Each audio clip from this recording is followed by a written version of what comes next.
Thank you so much, Dean Steele. It's really such a pleasure to work alongside you at USC. And welcome to everyone to this incredible event. I'm promise going to just keep my remarks very, very short. I wanted to be here for a couple of reasons. First, I wanted to welcome everyone to the new school year. I also wanted to make sure that you understood there's a very important person here in the audience, Consul General Carlos Gutierrez. Consul General Gutierrez and his team, his amazing team, really came up with this brilliant idea, and we're so proud to host it. Let me, before I talk a little bit about the program that you're going to be delighted to hear about, let me just offer a couple of reflections on where we are right now. And I've been spending a lot of time actually reading the USC mission statement. And there's a sentence in that mission statement that I just wanted to ground all of us in for an event like the one we're about to experience.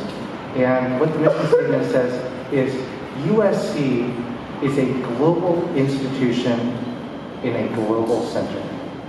And when I reread that language the other week, it had that particular personal resonance for me because, as Dean Steele shared with all of you, I'm the product of two international students at USC. I probably wouldn't exist were it not for USC being the welcoming place that it is to students from across the country.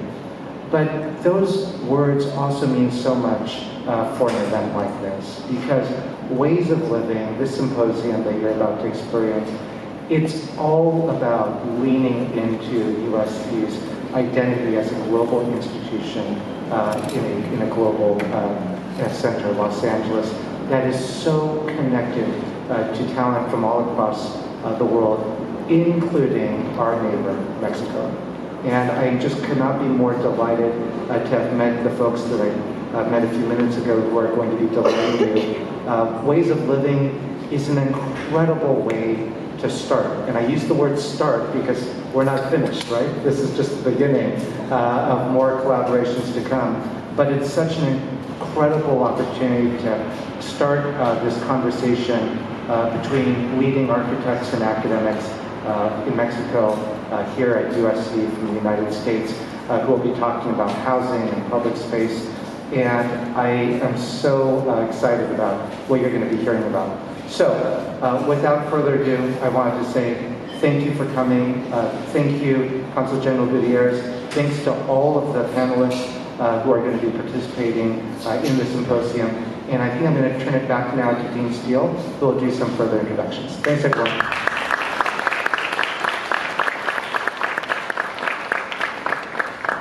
Thank you so much, President Kim. That's wonderful. Yes, just a few additional remarks, and let me just echo first deep thanks to all the participants in this and everybody who has helped organize this extraordinary afternoon. Indeed, as President Kim was saying, we are very much a global school. Many make that claim. We certainly are a global school that brings together students and faculty from around the world every year, and this is our 160th year of USC Architecture. It is not just in our demographics, it is in our belief that a school is shaped by the addressing of truly global realities, and I would say realities more than just issues or challenges that we're all aware of today. Grounding a school of architecture in the realities of our world is the way in which schools play a vital role in larger conversations about where not just individual countries, but cultures of all kinds and humanity in its larger sense, how all of that goes forward. We're thrilled to be a part of that. Our ties with Mexico have been growing stronger in recent years. As many of you know, we are a rare architecture school for asking that all of our undergraduates, as a part of their normal course of studies, travel abroad for an entire semester. We've had a wonderful group from this school led by Adjunct Assistant Professor Marco Sanchez and Adjunct Associate Professor Victoria Coaloa. Lead groups of students to Mexico City and in fact throughout Latin America. That's an experience that those students don't just enjoy on their own there, but they bring that experience of learning back to the school, and we look forward to continuing and building on that going forward. We've had partner schools that we have worked with as a part of that work, most certainly UNAM, the National Autonomous University of Mexico, which is an extraordinary school of architecture in and of itself, has been a partner in that work. They are brilliant. I've been a frequent and fond visitor. It's an extraordinary school in 100 different ways, and the ways in which we as a school can continue to strengthen a relationship across these strange human inventions like boundaries between nations couldn't be more important. And this event is part of that effort for sure. Several of our faculty have published books and scholarly research on Mexico and its architecture and urbanism over the years. And in recent years, we've hosted several renowned architects and practitioners from Mexico as part of our public lecture series. And it's too long a list, I think, to mention here, but just know, please, that Mexico is extremely well represented in that larger portfolio of public activities. And lastly, I just want to acknowledge our partner, the Mexican Consulate, Consulate de Velasco. Thank you for the role you played in shaping it. Aida, the head of cultural and academic programs, played a huge part in bringing this event to us. Thank you so much for thinking of us and letting us host it here, quite rightly, in a courtyard and outside on a glorious afternoon at the beginning of an academic year. I'd like also to thank Jose Herasti, principal at Mutuo, who also helped and played an important part in putting all of this together. Jose, thank you. And finally, Ms. President, I just thank you all of the participants for coming in and participating in what I know will be terrific conversations in the two panels today on housing and public space. And with that, I'll draw my remarks to a close and hand over here to Carlos Gonzalez Gutierrez, Consul General for Mexico here in Monterrey. Carlos, thank you so much.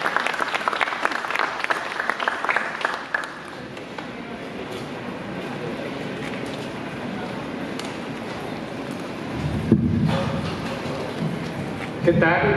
Buenas tardes. Great to be here. This is a microphone made for tall people, so bear with me. This is a happy day. It's been in the making for more than 9 months. It's the product of a collective effort by a group of Mexican architects who reside in Southern California, USC, and the Mexican Consulate in LA. Thank you, Dean, for partnering with us, for the university partnering with us. It's always a pleasure to return to my alma mater. I studied here international relations a few years ago, and it's always good to be back in campus. I'm also honored that your president, President Kim, accompanied us to launch this important initiative together with the Dean. I also would like to express my gratitude to Brett Steele, your Dean, the Dean of the School of Architecture, and his whole team for all the support to host today's event. A special mention to Miguel Sosa Correa, the president of the Federation of the Schools of Architecture of Mexico, who I understand is going to be here soon. Not arrived yet, but you will meet him throughout the day.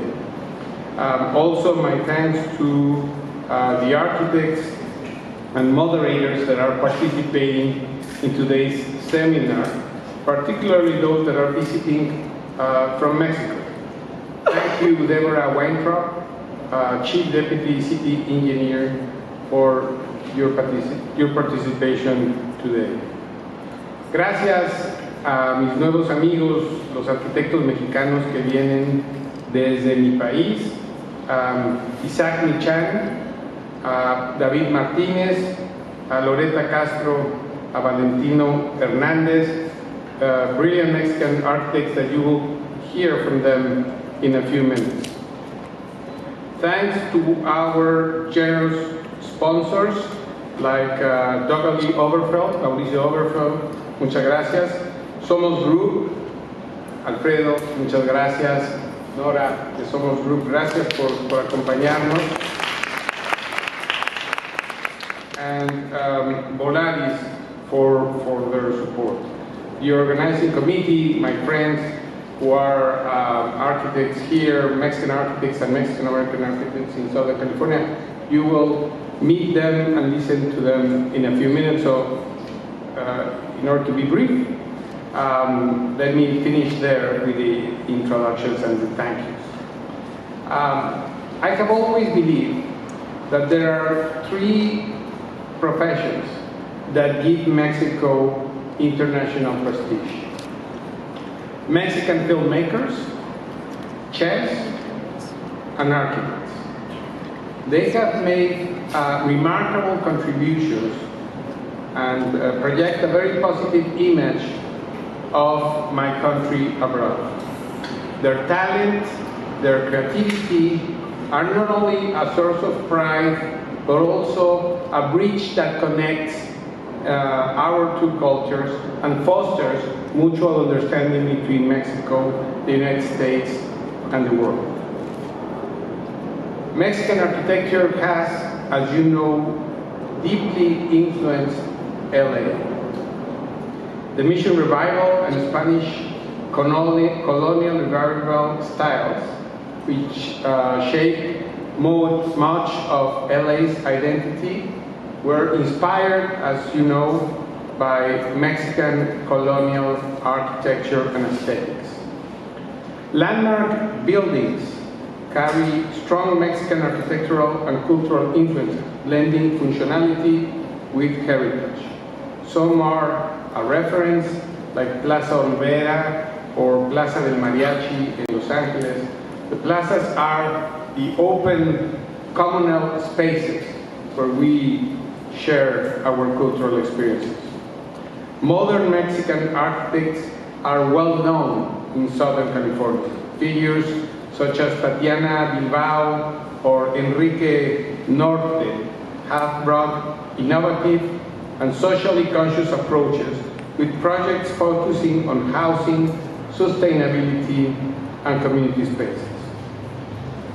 Mexican architects and designers have influenced how Los Angeles reimagines its urban landscape.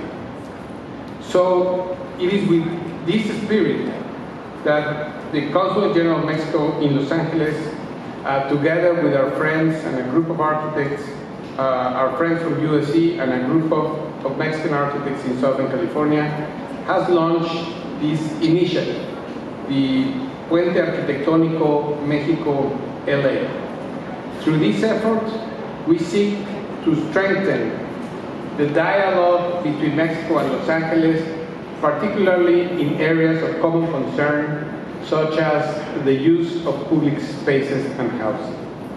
By sharing experiences between Mexico and Los Angeles, we can learn from one another and inspire solutions that make our cities more inclusive, livable, and vibrant.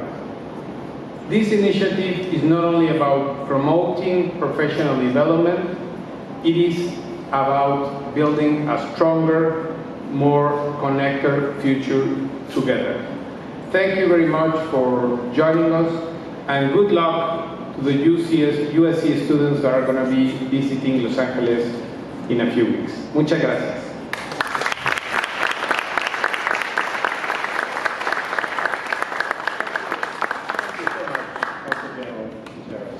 I think we're ready for the first panel. I'm going to hand it over to Francis Anderton. What? To wait. We have like the Excellent. introduction after introduction.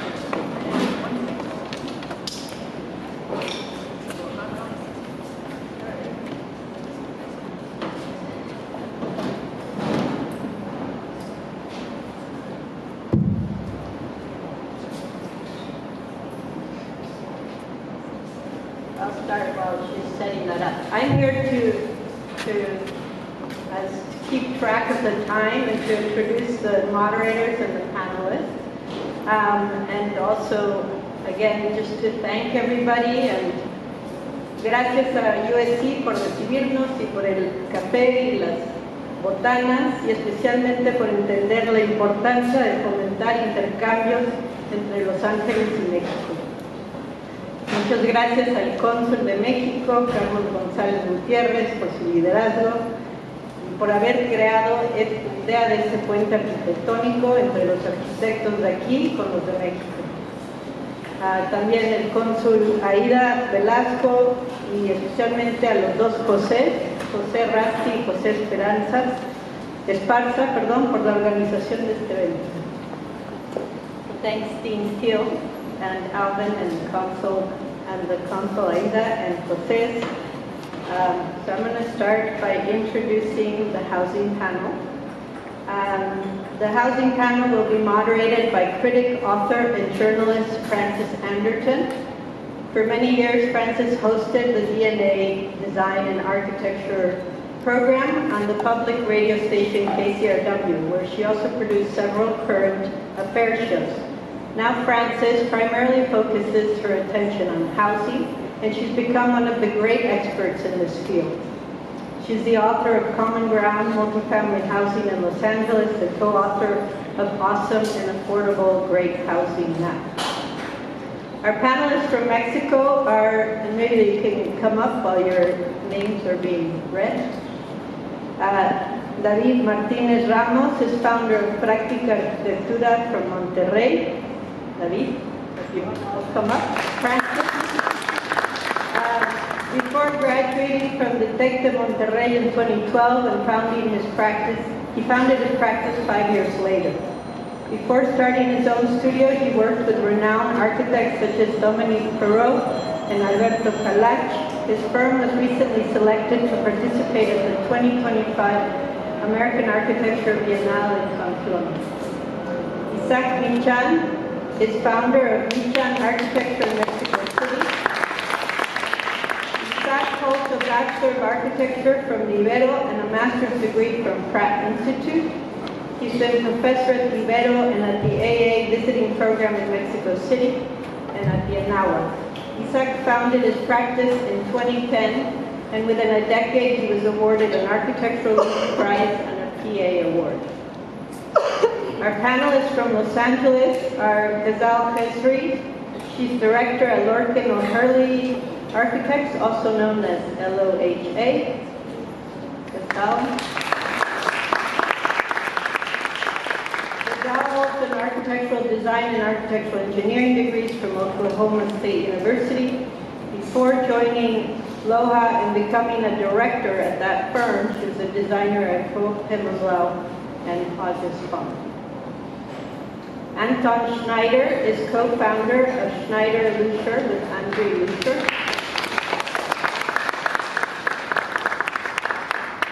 Anton earned his architecture degree from this prestigious university, USC. For 13 years, he was leader at the architectural office at Johnston Markley, including serving as its design director. In 2018, he and Andre left Johnston Markley to begin their own practice. Along with practice, Anton also teaches architectural design studios at Cal Poly. Thank you.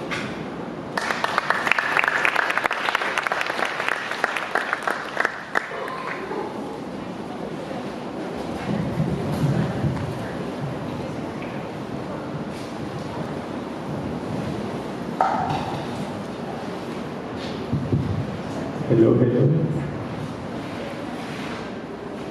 Thank you so much. Thank you. And by the way, thank you so much, Sarah. That was Sarah Lawrence. And where's Sarah gone? Who you heard speaks perfect Spanish because you lived in Mexico City, I think. You were raised in Mexico City and is an esteemed professor of architecture here in Los Angeles, and I guess co-created this event today with our friend Jose Carrasco. Is that right? Yes. So thank you so much for the introductions, Sarah, and it's a huge honour to be able to conduct this conversation. I've had many a conversation over the past probably year or two since getting to know Jose, just about sort of what is it that's so wonderful about the architecture that's coming out of Mexico, like what's the secret sauce?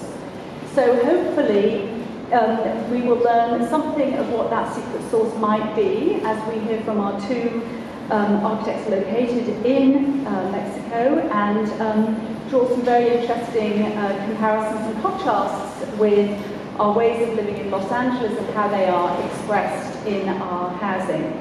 With that said, what we're going to do now is each speaker is going to give a short presentation, 5 minutes.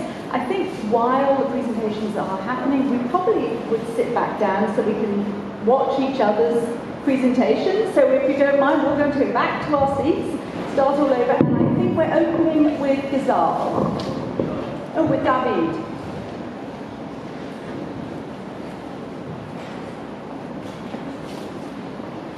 Hello. Where can I find the presentation?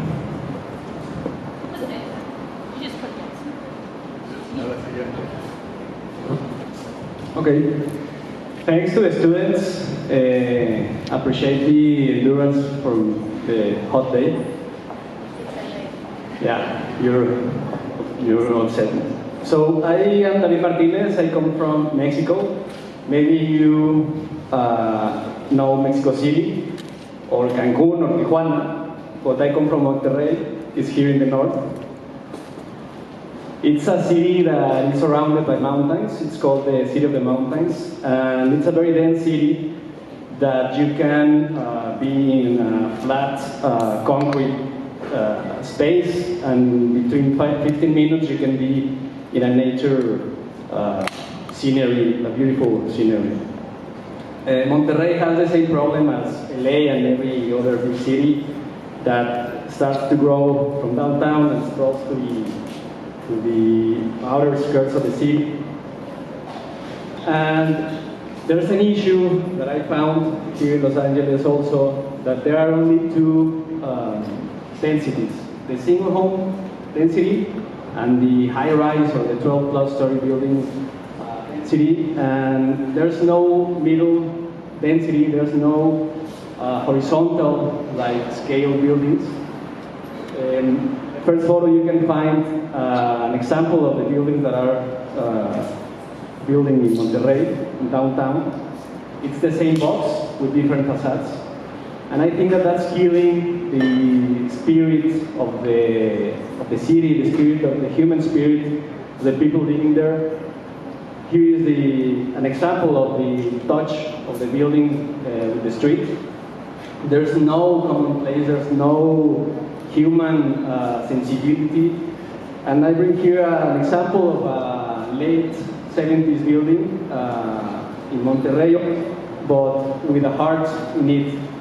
I think this space, this common space that we're missing now, I think that many architecture, many developments are designed via masses and not via voids, which are the things that I think makes great building. And talking about my practice, I believe in a few things that I'm gonna list here. I'm gonna graze over them. I have two mentors, two big mentors, Agustin Landa and Alberto Kalach, that help me understand the synthesis of the idea between reason, rational, and emotional thoughts. And we believe in these few things: the process, the value of the void, the memory of emotion. The answer is in the site, the making of places, that there must be a heart to the project, the architectural plan, and the congruence between all of that. What we are looking for in the things we do and build is atmospheres. Always starts with the space. The landscape, that the building and the landscape is one with the other. There's no first and second, it's the same. And the later question and answer is the materiality that comes with the construction logic, the budget, and the locality. I brought a few slides of my work just to show that this idea of the void, that sometimes you can do a construct to see the outside. Sometimes the hostile context makes you look inside, but always breaking the box, breaking the building, to reach different kind of living, no? That we're gonna talk about that. But you can live within the building. Here is a courtyard that I love. It's a very ancient type of typology of space. And I try to replicate that because it's like a human natural memory to have and to live. And I think that this kind of common spaces makes the experience, makes the memory of the living building very profound, yeah, like a very profound memory and piece of the mind. Thank you. Our office is here in LA, and we primarily practice in private residences. We have a big pride on the single-family houses here in the center, especially because they take up about 45% of the space or of the housing allocation here in LA. And they take about 75% of that space. So for us, the single-family house in Los Angeles is baked into the psyche of the Angelinos and of course of all the architects here. So I wanted to present 5 projects. They're real quick. They're all additions, but we don't like to think of them as additions. We really like to think of them as adjustments to a house, really under the overarching premise or overarching concept that these are adaptable homes. So the first project is here in Echo Park. This is a very dysfunctional project where clients came to us. It's a single-family house. They were expanding their family.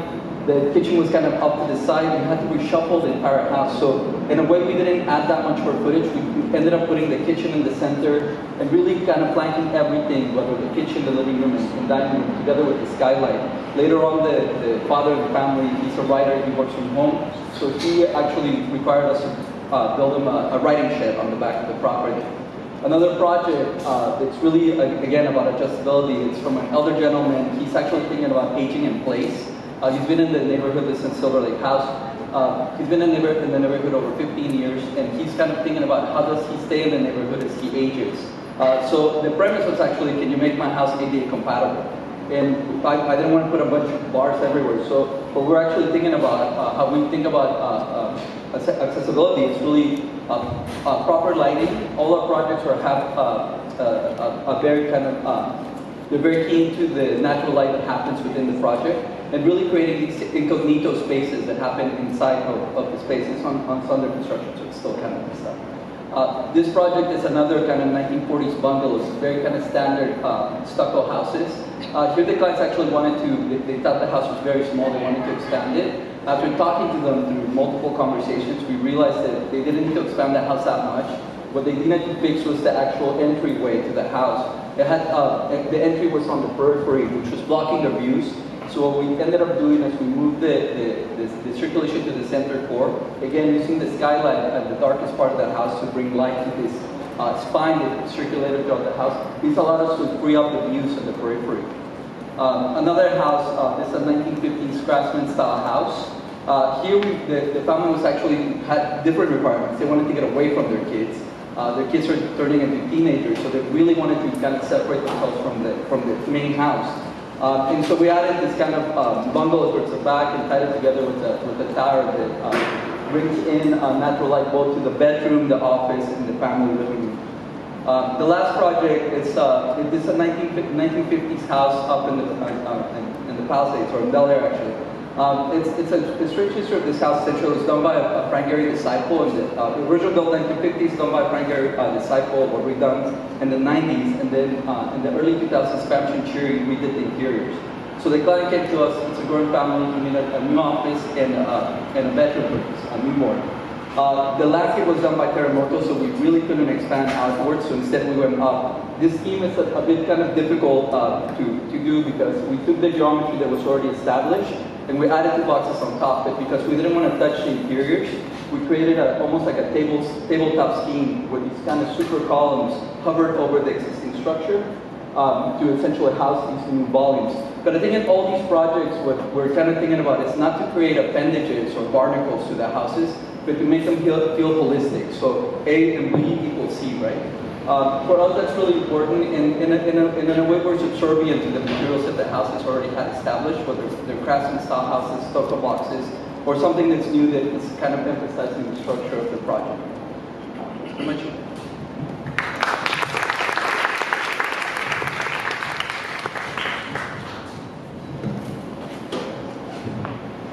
Hi, my name is Michan. I come from Mexico City specifically, and my practice is called Michan Architecture. I want to start by showing these two images of the first and the last work of Mexican architect Juan O'Gorman. And what fascinates me about these two images is that you can clearly see the transformation of how he early started as a modernist with this where in the last one, it's also as a cueva, he submerged my reading to this material culture, to this Mexican culture that I found, and this really resonates with me in my work. The way we work with materiality, with craft, with construction. We don't see it merely as a finish or as a material or as a structure. We like to see it as part of an integral part of the conceptual process that we work in. So either it's concrete, we like to misbehave the material and to be structure, ornament, and so on, or brick and different types of material. I'll show a few of collective housing projects that we've mainly worked. This first one is a social housing project. It's in Azcapotzalco, in an area that is like this 6-story density. So the project and the goal was there are 42 units, right? So this is divided into 3 towers with 2 courtyards.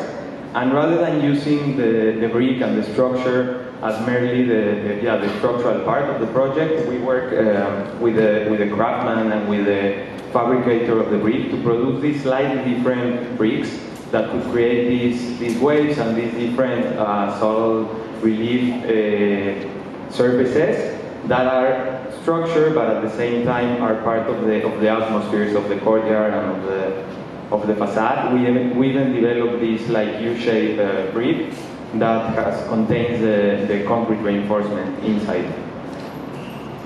Then this other project is in the south part of Mexico City. We developed this in collaboration with LA and New York firm Young and Ayala.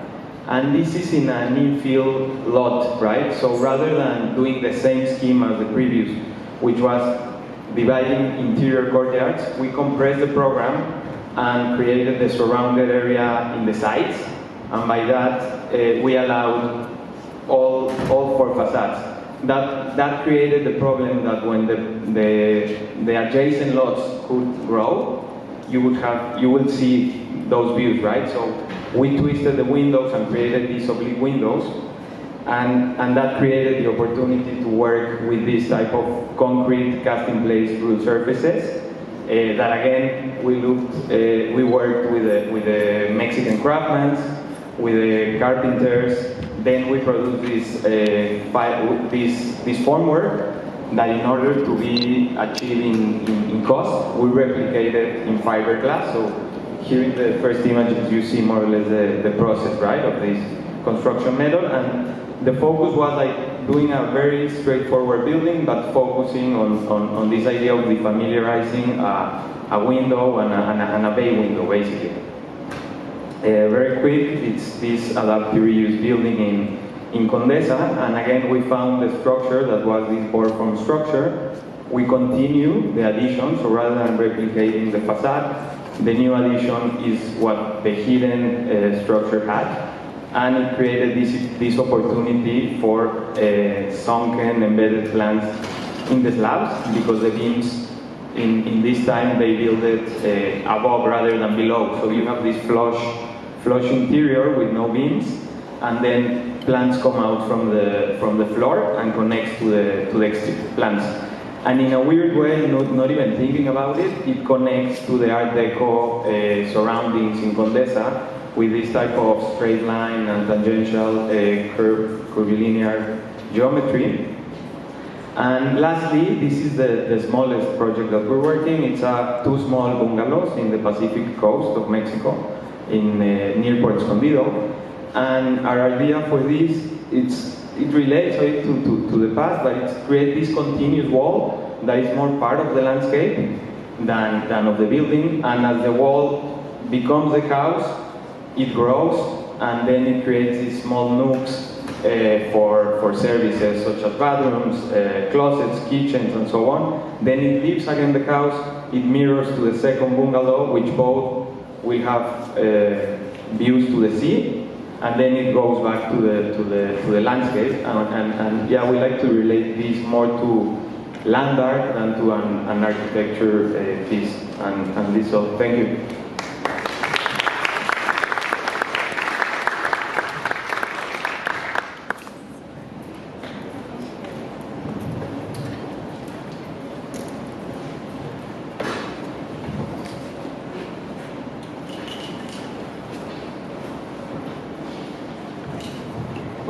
So happy to be here. I'm excited to talk about some of our housing projects at Loreta in LA. I'll start with some of the high-level underpinning ideas behind our projects, and I'll share two affordable housing projects with you. Designing for density, I think it's interesting because density too often is seen as a condition that we are reacting to as opposed to a condition that we shape in our cities. So designing for density today kind of goes beyond the idea of just simply packing units and responding to the zoning requirements, but it's about kind of creating flexible models of living and responding to that shifting households that you see more and more happening in the city, like approaches like co-living projects or adaptable units that are popping mostly in the city right now. And density can happen through many different scales. It can be backyard ADU or a small subdivision project or missing middle housing or a mid-rise or a high-rise. But it's really, when you're designing, it's not about the size of these projects, but it's about how life is unfolding within every single project, within all of the spaces, and how they're meeting the neighbors and responding to the communities and helping them grow. So it's really important for us to design for density instead of just simply accepting it, if that makes sense. So, connecting the communities through housing is something that we do in all of our projects, whether it's housing or not, and it's obviously more complicated to do within the housing projects because the land itself is a private land, and you kind of have to negotiate that public and private spaces, and that threshold becomes very important. So this can happen in different scales. It can happen like we did on MLK or Granville, which is really about extending that public spaces, retail or community space to the ground level, and also responding with some massive moves, whether it's lifting or folding, to invite people in. Or it can happen through a larger scale. Like for example, on Formosa, which is providing a public park on a private land, which is notorious in a city that is notorious for a lack of private public spaces, or Isla, which is a larger gesture, really reclaiming existing streets that was dividing the neighborhood and bringing this green lawn to the neighborhood.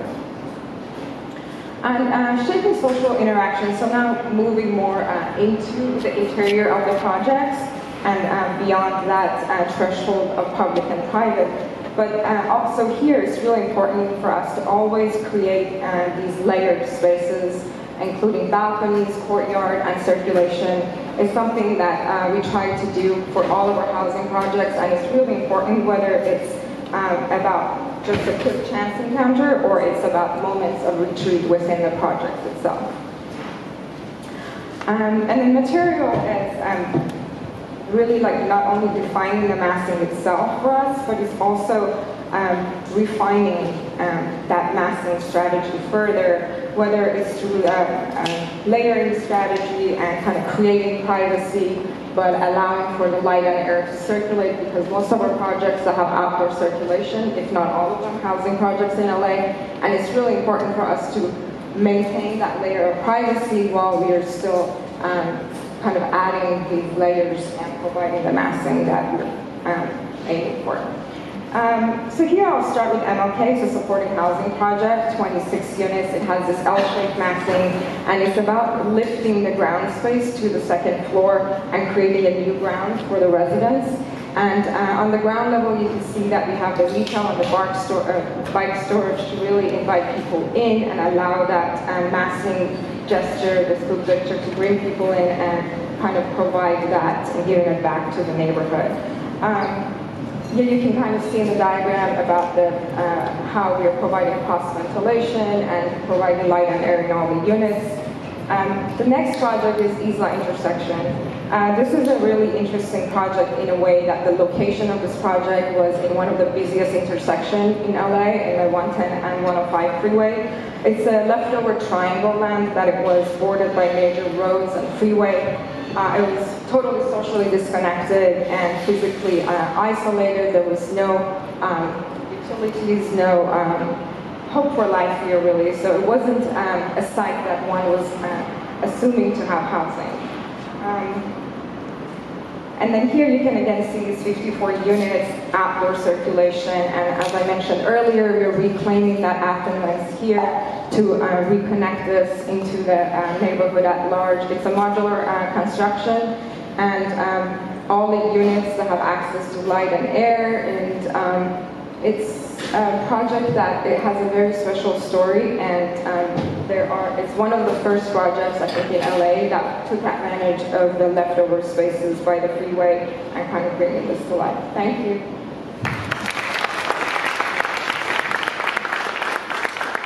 Okay, great. Thank you to all of you, Anton, Isaac, David, and Ghazal. And now, if you don't mind taking your seats in the sun, hope everybody's doing okay. If any of you is feeling a little hot, stand under one of these lovely trees or move chairs into the shade. There's a whole conversation to be had about how one deals with shade in our respective cities. But perhaps we'll do that as a PS later, perhaps in the break time.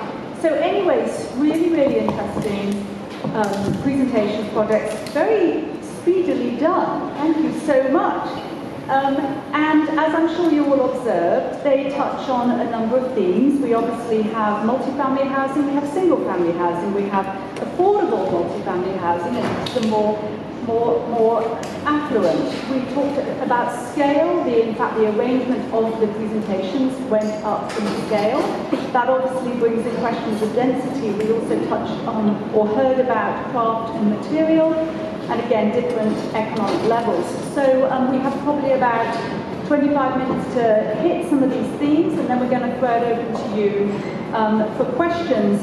But I think what's really interesting about all of you is that you're all in your different ways responding to, I guess, the theme of this afternoon, ways of living, whether that be personal in one's own home, domestic, and also at the urban level, and figuring out through your projects to either nudge that in new directions or amplify its best advantages, or somehow do workarounds some of the challenges that one might find in both in Mexico, Monterrey, Mexico City, Oaxaca were some of the cities we heard from, and then here in Los Angeles. I'm going to go straight to Ghazal, if I may, because I think Ghazal's, the firm Lorcan O'Herlihy Architects, that Ghazal is, are you part principal? You're very high up at LOHA. And what's sort of really jumps out in your presentation is the extent to which you're kind of taking endemic qualities of ways of living in LA, and you're trying to push it. And that certainly is true of the constructing of social space. If we could just hear your sort of take on how ways of living in LA manifest themselves and the solutions you come up with, and then we'll ask the same of all three of you. I think that's a really interesting question, and something that I think I was trying to cover in my entire presentation. But when we work on housing projects, we think about it beyond the notion of private retreats. and every time you're designing a new housing project, you're thinking about how to give back to the city. And it always kind of starts from how do we give back to the city, how do we create interaction with the neighborhood at large, and what are we giving back? And also looking at how we can respond to the context. So it really just starts from that public, private threshold, and then it kind of goes inside to how do we not necessarily change, but perhaps the way of living for people that they're living in a project that is 200 units versus 20 units versus 10 versus 2, you know. And I think that's also a really interesting way of like thinking about what are the needs for people in different communities and what's the sweet spot of a number of units that provides that feeling. And then it goes all the way, you know, to the units themselves. I think I briefly mentioned about different ways of living when it comes to shifting households and different ways that people are basically constructing their families is very different. It's also like responding at that level. But not all, some of your projects are on thoroughfares, some of them are actually in relatively low-rise neighborhoods, alongside or mixed up with single-family houses of the sort that Anton, you yourself pointed out, some 2/3 of Los Angeles is zoned for single-family. You said people really essentially the LA psyche is constructed around either living in or living or negotiating the massive presence of the single-family home. For low-cost projects, they provocatively, I guess, opened up a conversation about public space or the civic realm, and the single-family home is predicated on a privatized lifestyle. Now, for you instead you're working with some existing single-family houses. You didn't want to add what you called barnacles, but you are amplifying those projects, and in one way or another, you're turning them into multi-generational projects, I think. So that's also sort of negotiating, or perhaps capitalizing on new opportunities in LA.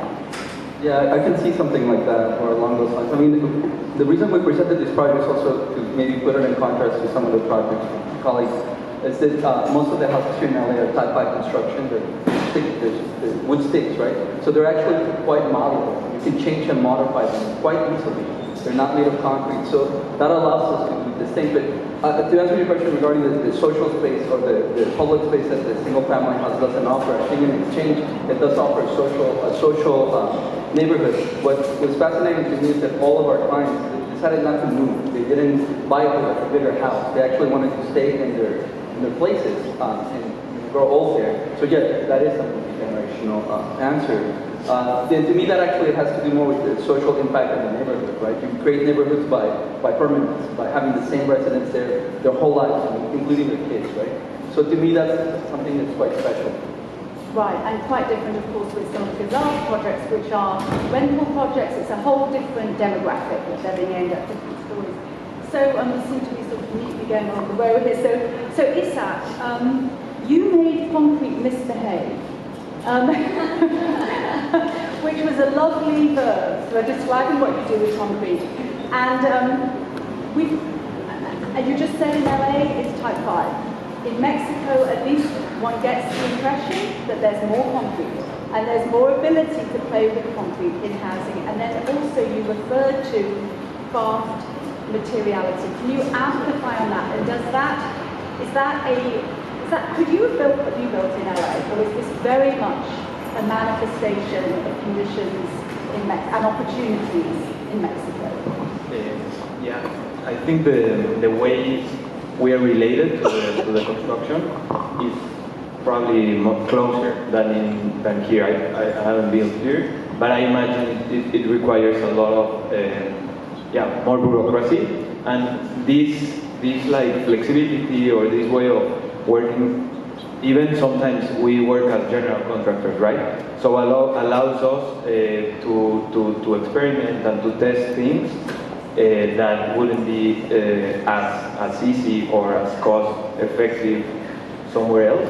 And I think that there's a big opportunity there, where also the coast, right? We don't have any terminal bridge, so you cannot make this glazing division that we usually do in Mexico. It's minimum here, but I guess it's more of like understanding the limitations and the opportunities and trying to work with that. So you're saying that you work much more closely with the GC on developing the working drawings, the working drawings, but not that. Even sometimes we are the GC. Oh, I see. So there's no middle person. And just trying to shave off, no value engineering. Exactly. Sometimes, yeah. Right. So actually, is that true of your projects that you design and build them as well? Some, not all of them. But Okay. We might want to delve into that a bit more, what that entails. But David, you were at the lower scale, you're very interested in scale though. But let's just talk about the projects that you showed. And for you, very much a preoccupation, a concern with creating place. We're talking about domestic space, we're talking about within the house, but to what extent is it a kind of an expression, I guess, of kind of cultural mores or behaviors that one might find in the lifestyle in Monterrey? I think that kind of living is very popular. I mean, we have a weather that let us live that way. I think here in Los Angeles, it's a little not that extreme as Monterrey, but you have a very similar weather, and you can live in a very similar way. I think this thing of breaking the box, making courtyards, making voids, not making a box and fill it in with rooms, it's a way of thinking, just in the experience, in the atmosphere, in the space, but also in the future. Because a house, like Anton said, it's generational. Maybe not for the same family, but we want to do buildings that last very long years, right? So we have to think in a flexible way of not the construction, but the way that we use the construction elements, right? We always use columns, slabs, walls. It's the same everywhere, all the time. But how you use them is the kind of thing that make it become another thing later in life, right? There is an architect in Mexico, he has passed away, Carlos Mijares, that he always thought of the buildings like they have life after their typology. If a house is a house right now, it should be able to become a cultural center, maybe a duplex, maybe something else, right? If the building just stays as the same typology every time, I think it's a used opportunity. Sure. Now that could take us into the question of zoning. My sense is that here we have quite strict zoning that actually not only zones types of housing and houses, but also building uses. So we have areas for commercial, areas for residential, and now we're going through a whole process to try and make it possible to convert commercial buildings to residential. Do you have the same in? There are some usage, but I think Mexico is always very flexible. There are laws, there are codes, there are everything the same, but it's not so strict, I think, like it's in here. So maybe you have a zone full of houses, but near a big street, and you can manage to make a bigger building or bigger usage, mixed use, in the same zone. I think it's more flexible in Mexico. I don't know, sorry, do you think? Have you built in both places, Isaac? Okay. Because right now in LA, I sense the sort of sometimes a frustration at sort of the weight and sheer deluge of regulations and rules and zoning and which do appear to have gotten more intense over time. But I do want to touch on something that, a second to read, you both alluded to, I guess, a sort of a sensory quality of living space. You very much you use the word atmosphere, and that the social space that you're creating, the courtyard space, is part of creating a sense of atmospheric place. And you, of course, showcased your materials, which are highly sensory. And you said that you don't have to tussle with the thermal requirements that we have in California. Can you explain that? And can we understand, does the lack of these rules and regulations allow for more sensory delight? I guess it's also the way we structure. Like here, typically it's more wood, wood frames. In Mexico, we barely use wood. We're starting, but not much. And it allows us to use the structure as part of the building. So the building becomes, like the structure can become potentially everything. And in that sense, I think there's this room for a more sensational or sensorial project. Now, Ghazal, in your buildings, fantastic, lower hospital projects, but definitely using a different material language. Certainly amplifying the spatial opportunities, the light opportunities, but in terms of the actual material choices, it's a different palette. Tell us about your sensory language.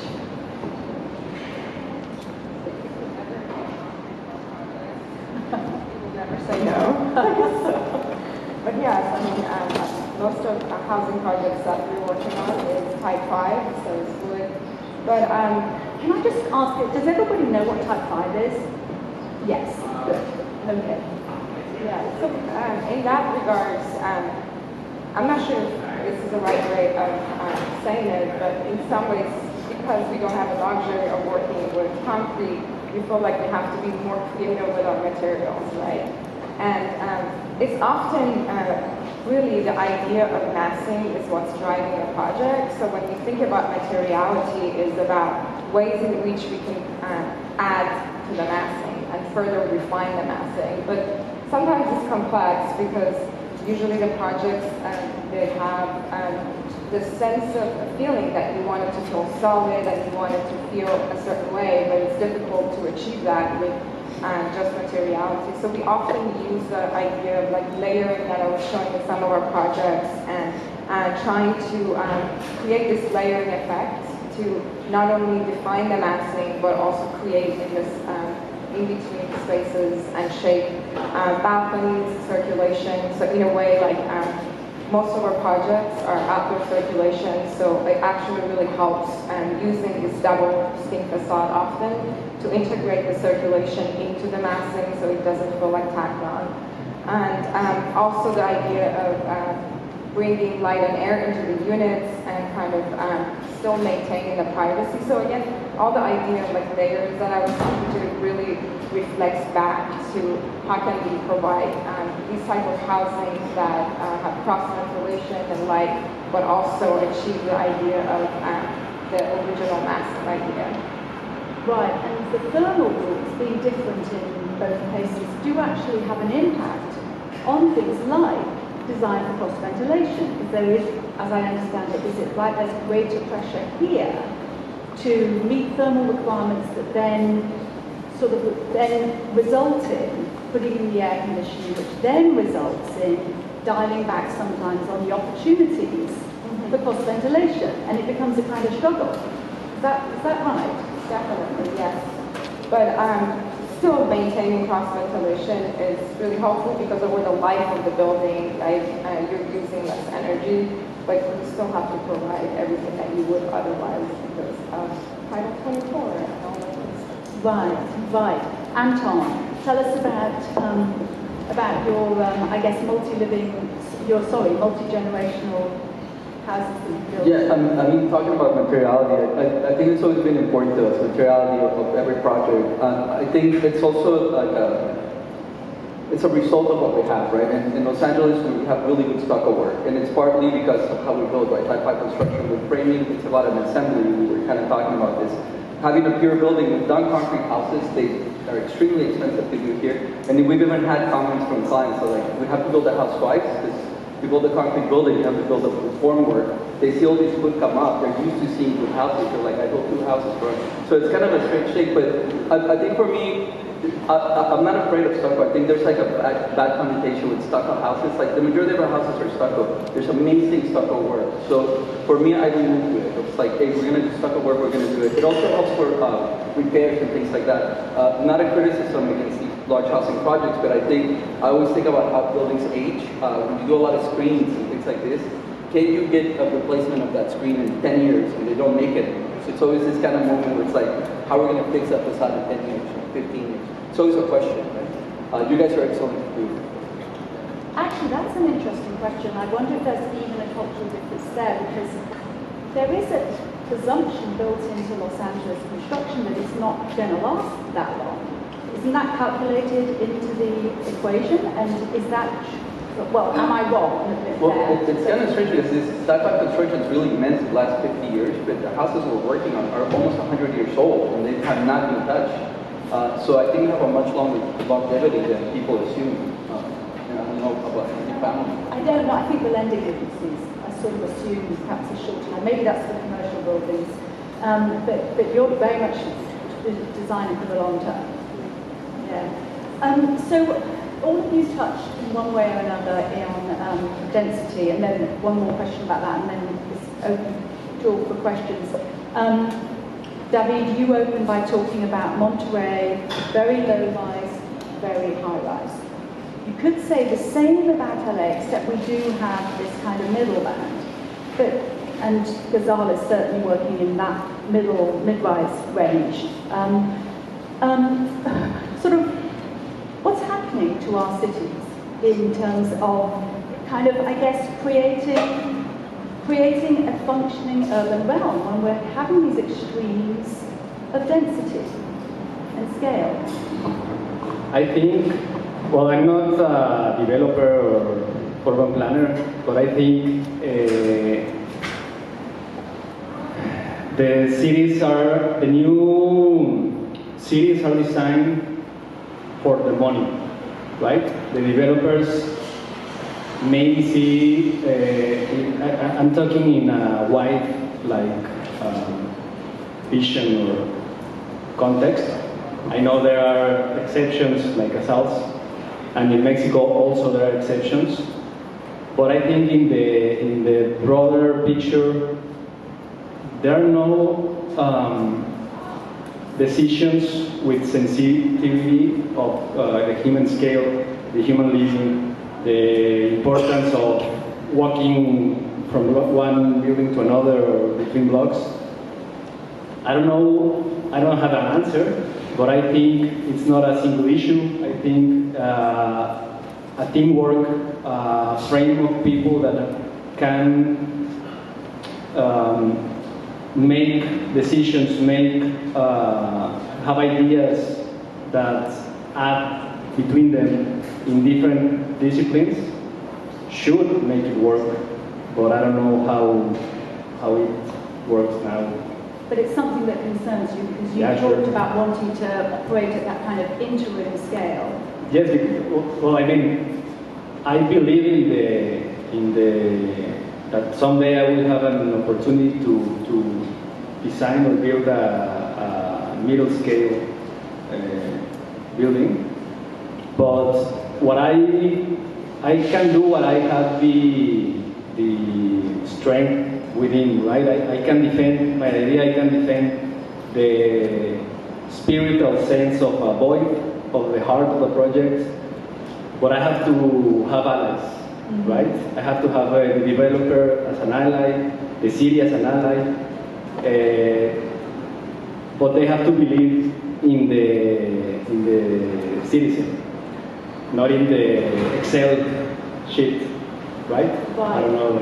And for those of us that have just visited Mexico, every now and then we see it as a place full of lovely voids. But you're saying you now have to fight for the void. That now the pro forma would X out just unused open space wherever possible. Well, Mexico City has a very long history, and you can find beautiful buildings in almost every place. Monterrey, it's not that long in city-wise, so it's a different kind of growth, right? I think Mexico has been growing little by little by little bit, and now it's a monster, but it has like a tree, no? If you cut a tree, you have the rings. You can see the rings in Mexico City. In Monterrey, you can see the rings. You see one thing and then the other monster thing, right? But I don't know, I speak from Monterrey. I don't know in Mexico City, is it the same black field as I am, or it has a lot of, another way to achieve that? Melanie Buffa is Senior Landscape Designer at Agency Artifact. Melanie received a Bachelor of Architecture degree from Cal Poly San Luis Obispo. Before practicing as a landscape architect, Melanie worked for large-scale landscape contractors and commercial nurseries. She brings a deep knowledge of all aspects of horticulture, ecology, and of the varied climates in California. I think I'll turn it over to Deborah to introduce her. You want to say anything before we start the panel? So Loreta's going to start. We're going to do what the last panel did, and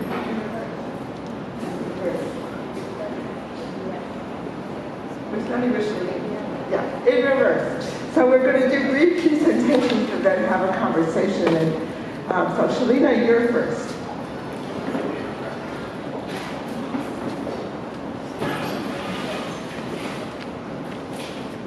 All right, thank you. And I appreciate you all sticking out the heat to be with us for this second panel.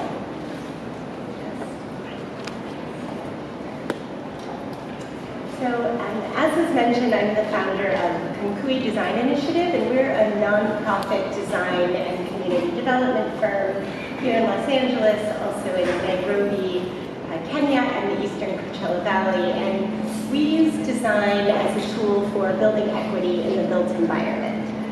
What we really focus on is what we call building a more just public realm. And when we talk about the public realm as designers, we're often talking about public spaces, our parks, our plazas, the places that we access opportunity in our cities. But the question that I think comes to us as designers is, what do we really mean by public? And that's what I hope to talk about today. So I'm Mexican-American, and Mexican-Serbian-American to be exact, and I've lived most of my life in California and some of my life in Guanajuato. In both places, I really see the public spaces in our cities as the places where we access opportunity. And I think we all like to believe, particularly as designers, that all of us have access to public space in that same way. This is that definition that most of us, that comes to mind when most of us say, what does it mean to be a public space? Something that's open and accessible to everyone, regardless of gender, background, age, etc. But unfortunately, what I know from our work across the globe, in Mexico, in Los Angeles, in Kenya, it doesn't matter, is that this idea of public space as a free, inclusive, accessible part of our public realm really only applies to a very narrow set of people, regardless of what country or city you're in. And instead, things like this, race, gender, housing status, income, too often make public space something that is exclusionary, inaccessible, and unjust. So what I wanted to do as as I thought about this conversation today, is put a little provocation out here by looking at just one public space here in Los Angeles that should very much be that vibrant center of culture and exchange that's free and accessible to everyone, and that really reflects the ways of living that our residents and Angelenos espouse. But instead, tends to have a reputation for pushing people away and making the public unpublic. So very quickly, this is MacArthur Park here in the center, and it's in the area of Westlake. By the numbers, it's very much a Latinx community with many, many immigrants. We've been working there for years now on many different things to make the park a better place. We're currently working here to think about what it would mean to close the boulevard between the two paths of the park. And this park has a long history. We don't have time in the 3 minutes that was left, but it's always been the people's park. And that stays true today in the Westlake area, which is very much a vibrant Latinx community. And so really, all of the things that we love about public space in Mexico City, in Guatemala, in any Latin country or community, should be alive and well here at MacArthur Park. Unfortunately, we'll just look at 3 things that make that not the reality today. The first is a simple one, signage. In a park where 90% of users are Spanish, monolingual Spanish speakers, this is what the signs look like. From the welcome sign to the rules sign, all of the signs are in English. Simple little things. This is from a student project. Just adding language that welcomes people in is one way to make public space more public. The other is street vending. Los Angeles thrives on street vending. It is essential to our existence here. And that is true in Westlake, has been true for a very long time, until recently, when street vending is criminalized in many different ways. There's a long history here, but recently, it was literally the public realm was shut off to street vending for many reasons that we don't have time to discuss. But one of them was because of rules and how street carts could weren't approved by the department. So when we began to look into that as a firm, what we realized is, of course, vendors don't have public health approved street carts, because to build one would look something like this. It wouldn't fit on a sidewalk, it would be 800 pounds. And so our work as advocates for the public realm was to work to change laws at the state level to be able to design something that would work more officially and efficiently in our public realm. And so it's work like this that we do that we hope helps reopen the public realm to the full public. And then I'll just close with this. This is the street that we're looking to close off. And one thing that we learned through our work with communities is that, again, soccer, something so important to this community's public life, takes place at this field, but the field, because of other technical reasons, isn't technically a soccer field. So all of the goals, all of the soccer equipment that's found there has been put together and built by residents themselves. So this is another way where our public realm could really support the ways of living that our communities have, but instead we are forcing our residents to put the public in the public realm in cases like this. So these are some images from students and from our work and with residents to reimagine how the closing of Wilshire Boulevard between those two parks might give way to some of those visions for the vibrant public realm that all of our communities love could be present once again in MacArthur Park. Thank you.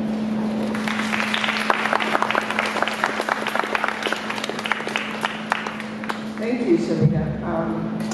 Just coincidentally, the city department I work for will eventually be the department that implements that closure. So in some ways, the work we're doing with the community will get passed on to the Bureau of Engineering. So the next is Valentino. If you could come up and give us your presentation. Thank you.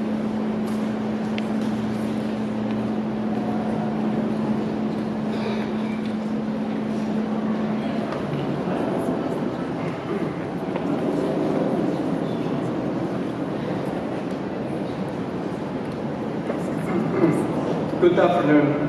We are thankful for the invitation. It's such an honor to be surrounded by the people we admire.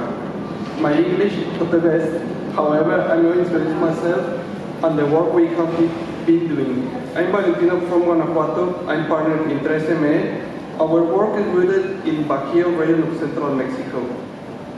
At the time of the Spanish arrival, the area didn't have significant Hispanic elements or cultural artifacts.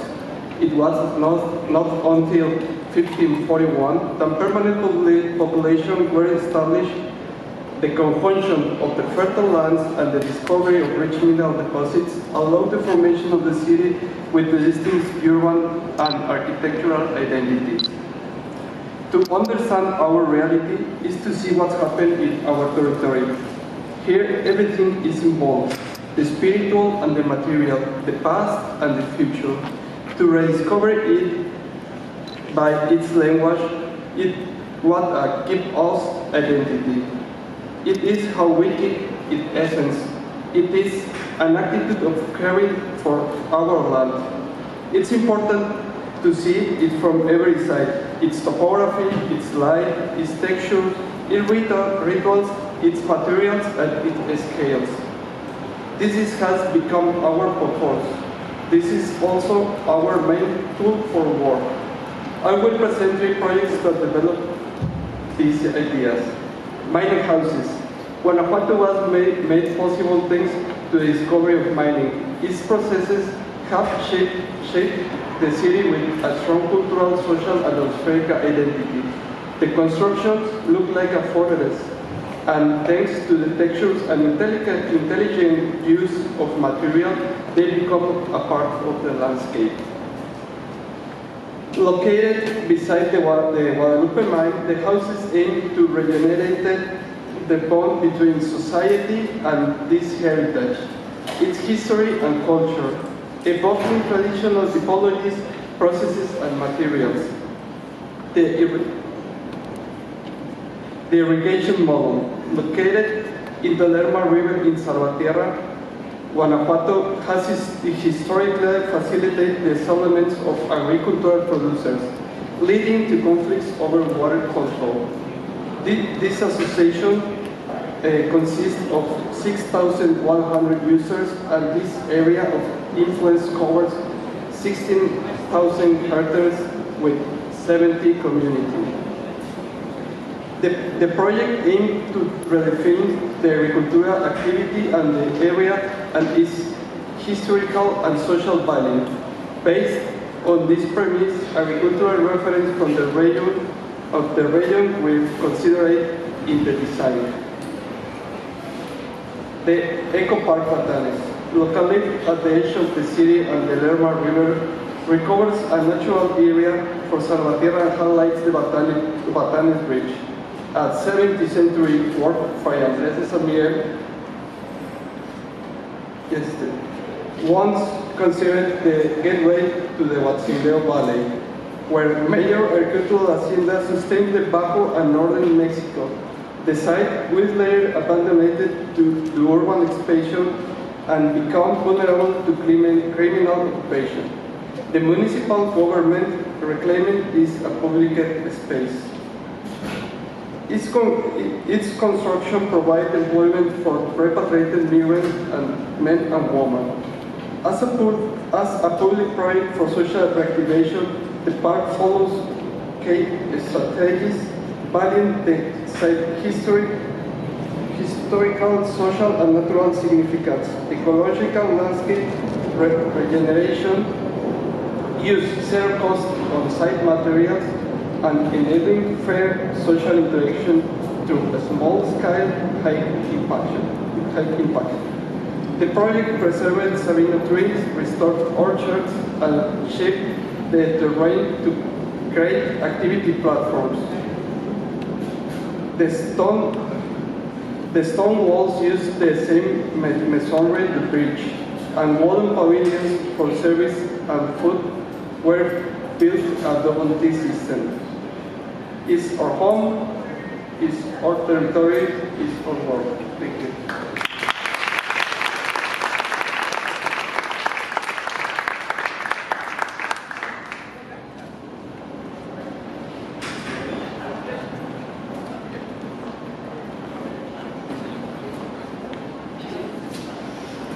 Hello and good afternoon. First of all, thank you for the invitation to participate in this panel.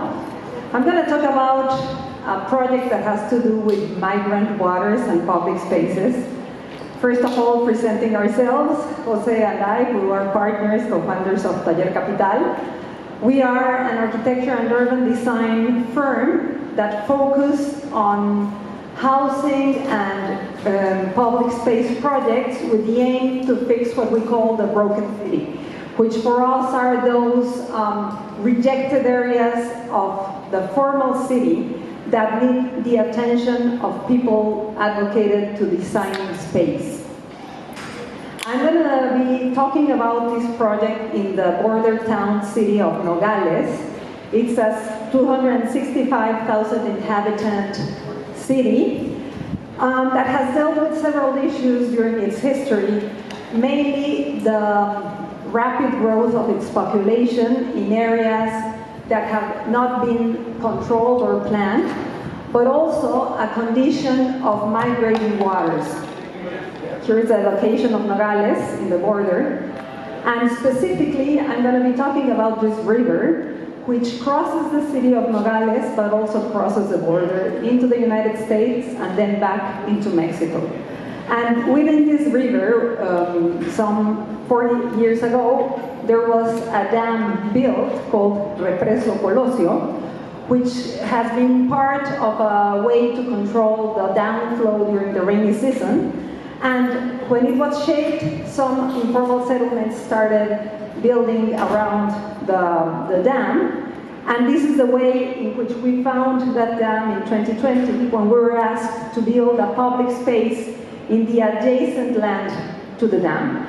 But we realized that there was a big issue of flooding and that actually the public space that we were asked to design was planned on the floodable area of that dam. So the entire idea of this project was how to build public space together with a flood control infrastructure.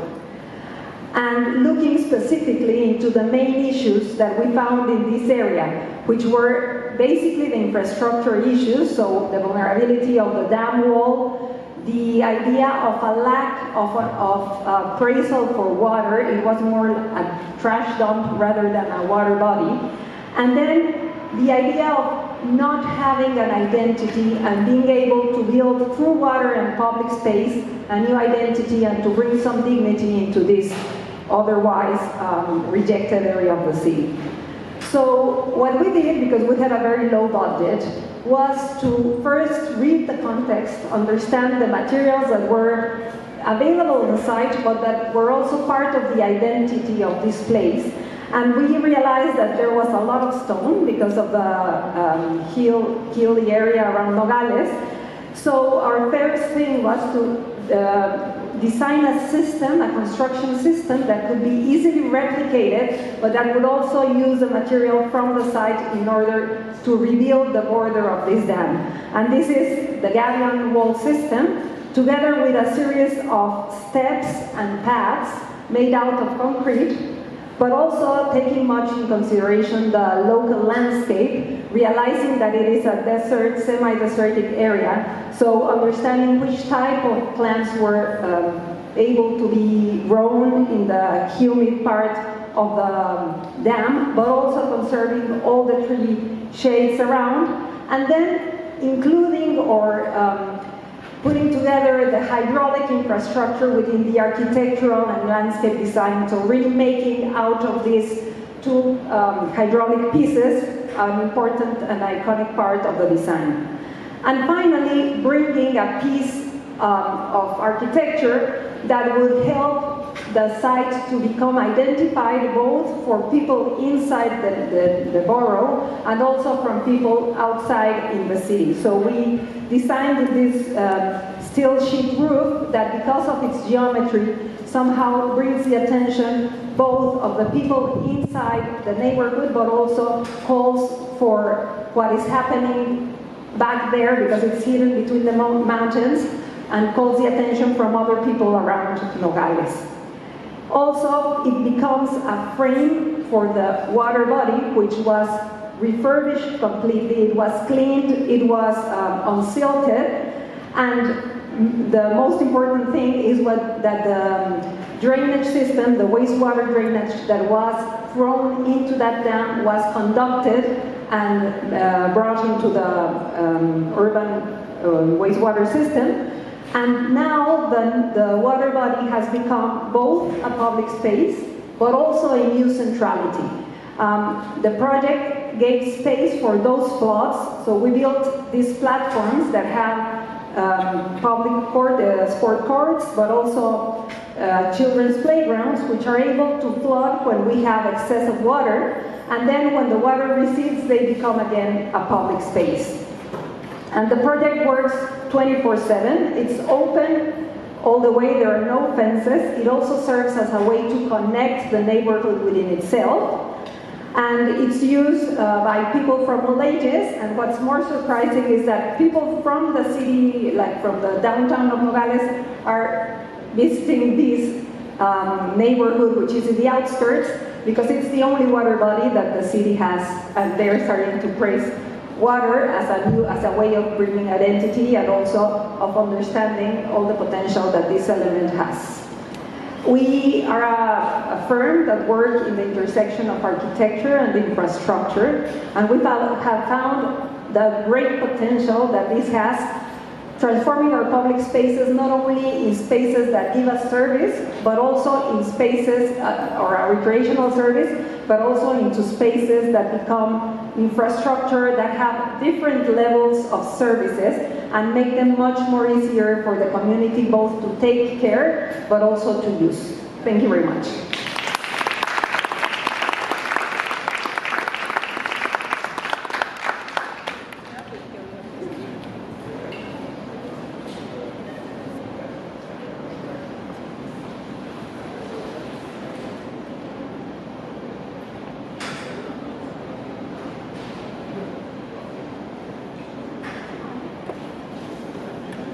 Thank you, everybody, and thanks for coming out today, supporting and being a part of this great discussion.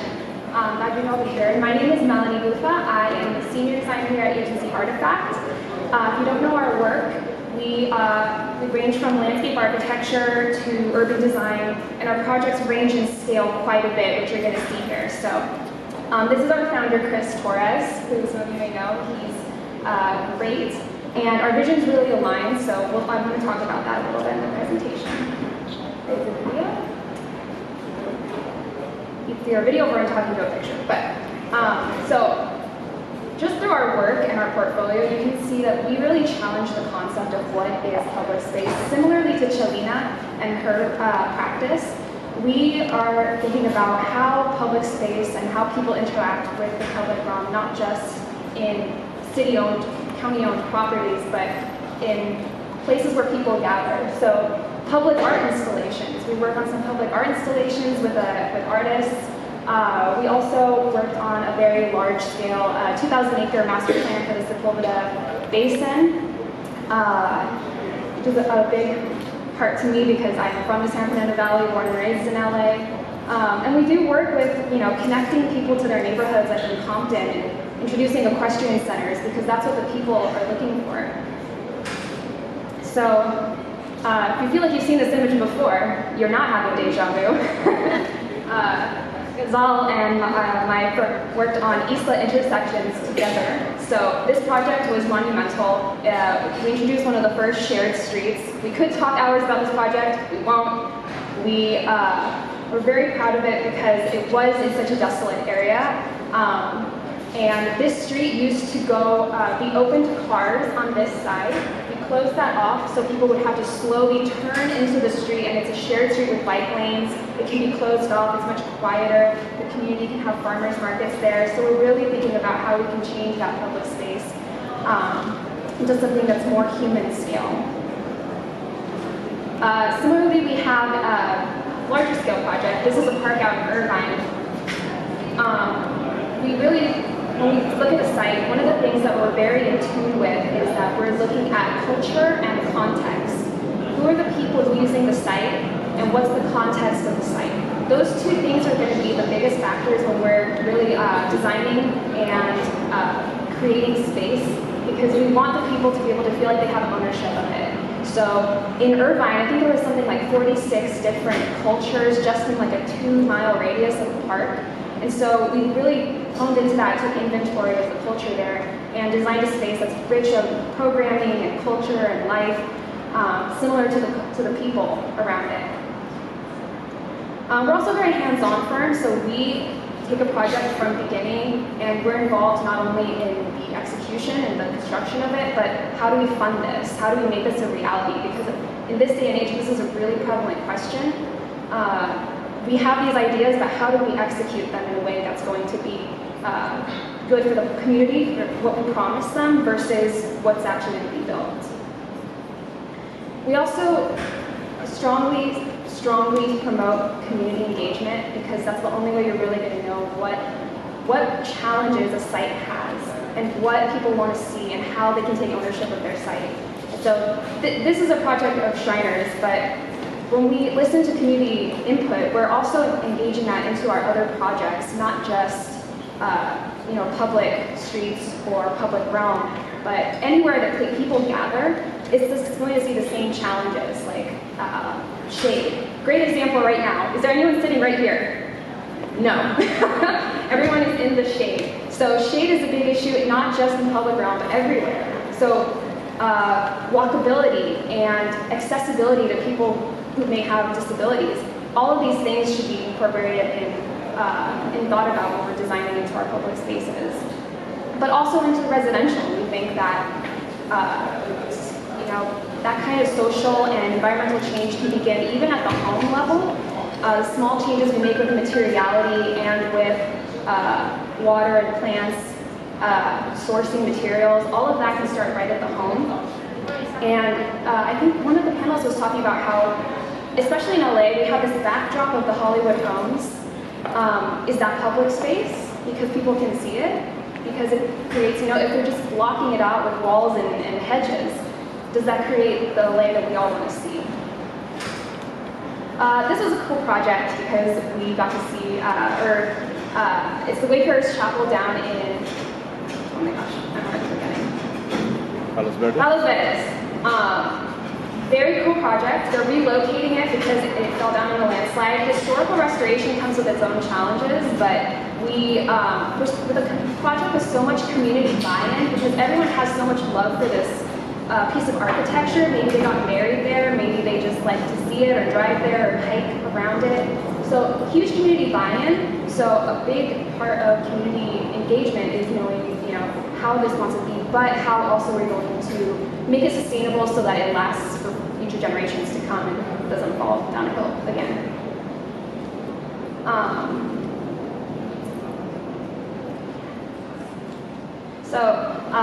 We, as a practice, have also been looking at LA as a whole because Chris and I are both LA natives. We both have family that came from South America. So immigrant kids, grew up in LA, we have the same lens of viewing LA, and we see all the challenges. And when we found out the Olympics and the Paralympic Games were coming to LA, we were stoked. But when we found out that there's no legacy piece to it, we were bummed. And we thought, well, as designers, as public space designers, how can we create a legacy for Los Angeles? And so the festival trail was born through this sentiment. And it really envisions like, on the left-hand side, you know, Grand Avenue where the music center is and all of these places. What if we shut down that street and made it human scale? And, you know, closed it off to cars, made it a personable experience. Union Station, where we're celebrating mobility and transit, should be, you know, less car-focused and more people-focused. So we're asking those questions. How long are we going to let cars dictate our public space? And what really makes LA connected? And how can we close these gaps and leave a legacy after the Olympic and Paralympic Games? So that's a side project that we've been talking to many different people, got a lot of support. So the want and the need is there, and that's super exciting. But to close it out, just that need and that talking to people and seeing how people want to use public space, that's what really makes public space successful for us, is when we design it and we see people take ownership of it and use it. If we create a plaza and no one is, you know, sitting in it or it's too hot, that's really what we are looking for in terms of when we're designing our public realm. We want to see people use it, and that's how we deem it successful. Thank you.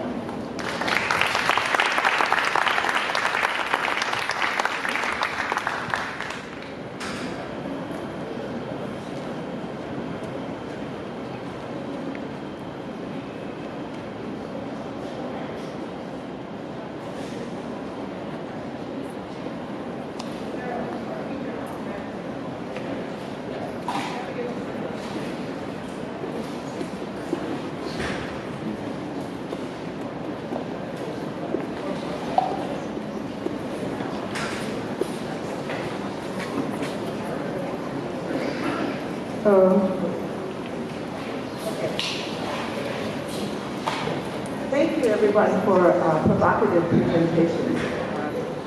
Very productive. But I'd love for this to be a dialogue. I'm going to pose them and then ask each of you to answer. First, the others to respond to the answers you get. I know you've heard of the conversation is possible. Sorry, I'm trying to say. Yeah. Right, with the microphone. So, you know, we've seen a number of projects that have different perspectives on what makes good public spaces. And I'd love for each of you to just tell us in 2 or 3 sentences how you define public space and what is the challenge of making public spaces, or as often referred to, the commons. Thank you, Barbara. For us, public space is actually the detonator of a city, and it's what makes the city become space for everyone. So if I would have to say what a public space needs to have, first of all, it has to be a space for connectivity and for encounter. That's really important. But above that, it needs to add another layer to what we have understood about public space maybe in the last 200 years, right? It's not only a space of beautification of the city, it needs to become something else that serves in another layer. And that's where we have understood that public space needs to also become infrastructure. Thank you. I agree wholeheartedly. I think that there's layers to public space, and it really depends on the city, but public space is, at least to us, it should be the people's backyard. It's really where people who maybe don't have space to, you know, maybe they don't have a lot of good restaurants in their town, maybe street vendors, food trucks. So public space should have a way to get to it, but then once you're there, it should be a whole network of experiences where people could really benefit from it, and it should be inclusive to everybody. Yeah, I certainly agree with the inclusive, and I really agree with you, Loreta, about public spaces infrastructure. And maybe what I would add to that is, when I think of public space, complete, inclusive, resilient, but also productive, and productive at the level of infrastructure. And then I'll take it one step further, the physical infrastructure, so that it makes our public realm resilient to environmental hazards, to flooding, heat, etc. But also public space, I think, has a responsibility to provide social infrastructure and economic infrastructure, because these really are the places in our city where we access opportunity and where we create exchange. So when I think of public space, it really isn't enough for it to be just kind of a single-focused place to occupy, like a park, with kind of a leisure motivation as its focus. It really has a responsibility to work much harder for a community, socially, economically, and physically. Oh man, I'm stressed. We're gonna just take a little pause really quick. I'm gonna show you guys my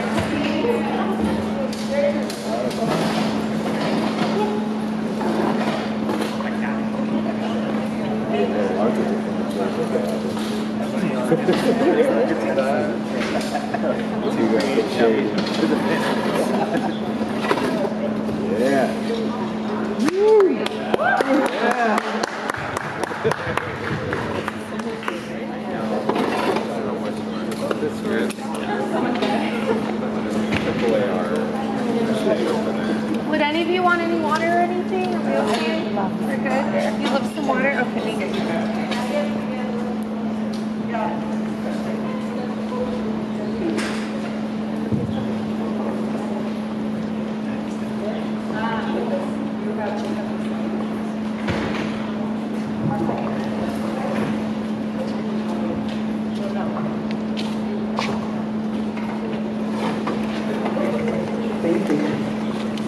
For us, public space must be democratic.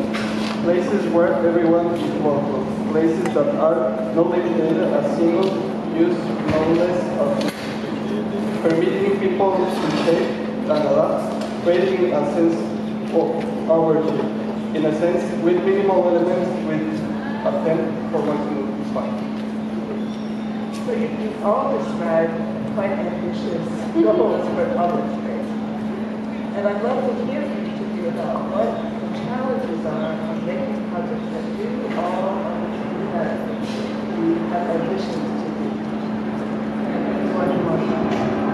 Yeah, I can start. So I think the largest challenge is who will maintain public space. And for sure, that's a topic that needs to be addressed before everything else. And it's one of the things that can be certainly defined in the design table.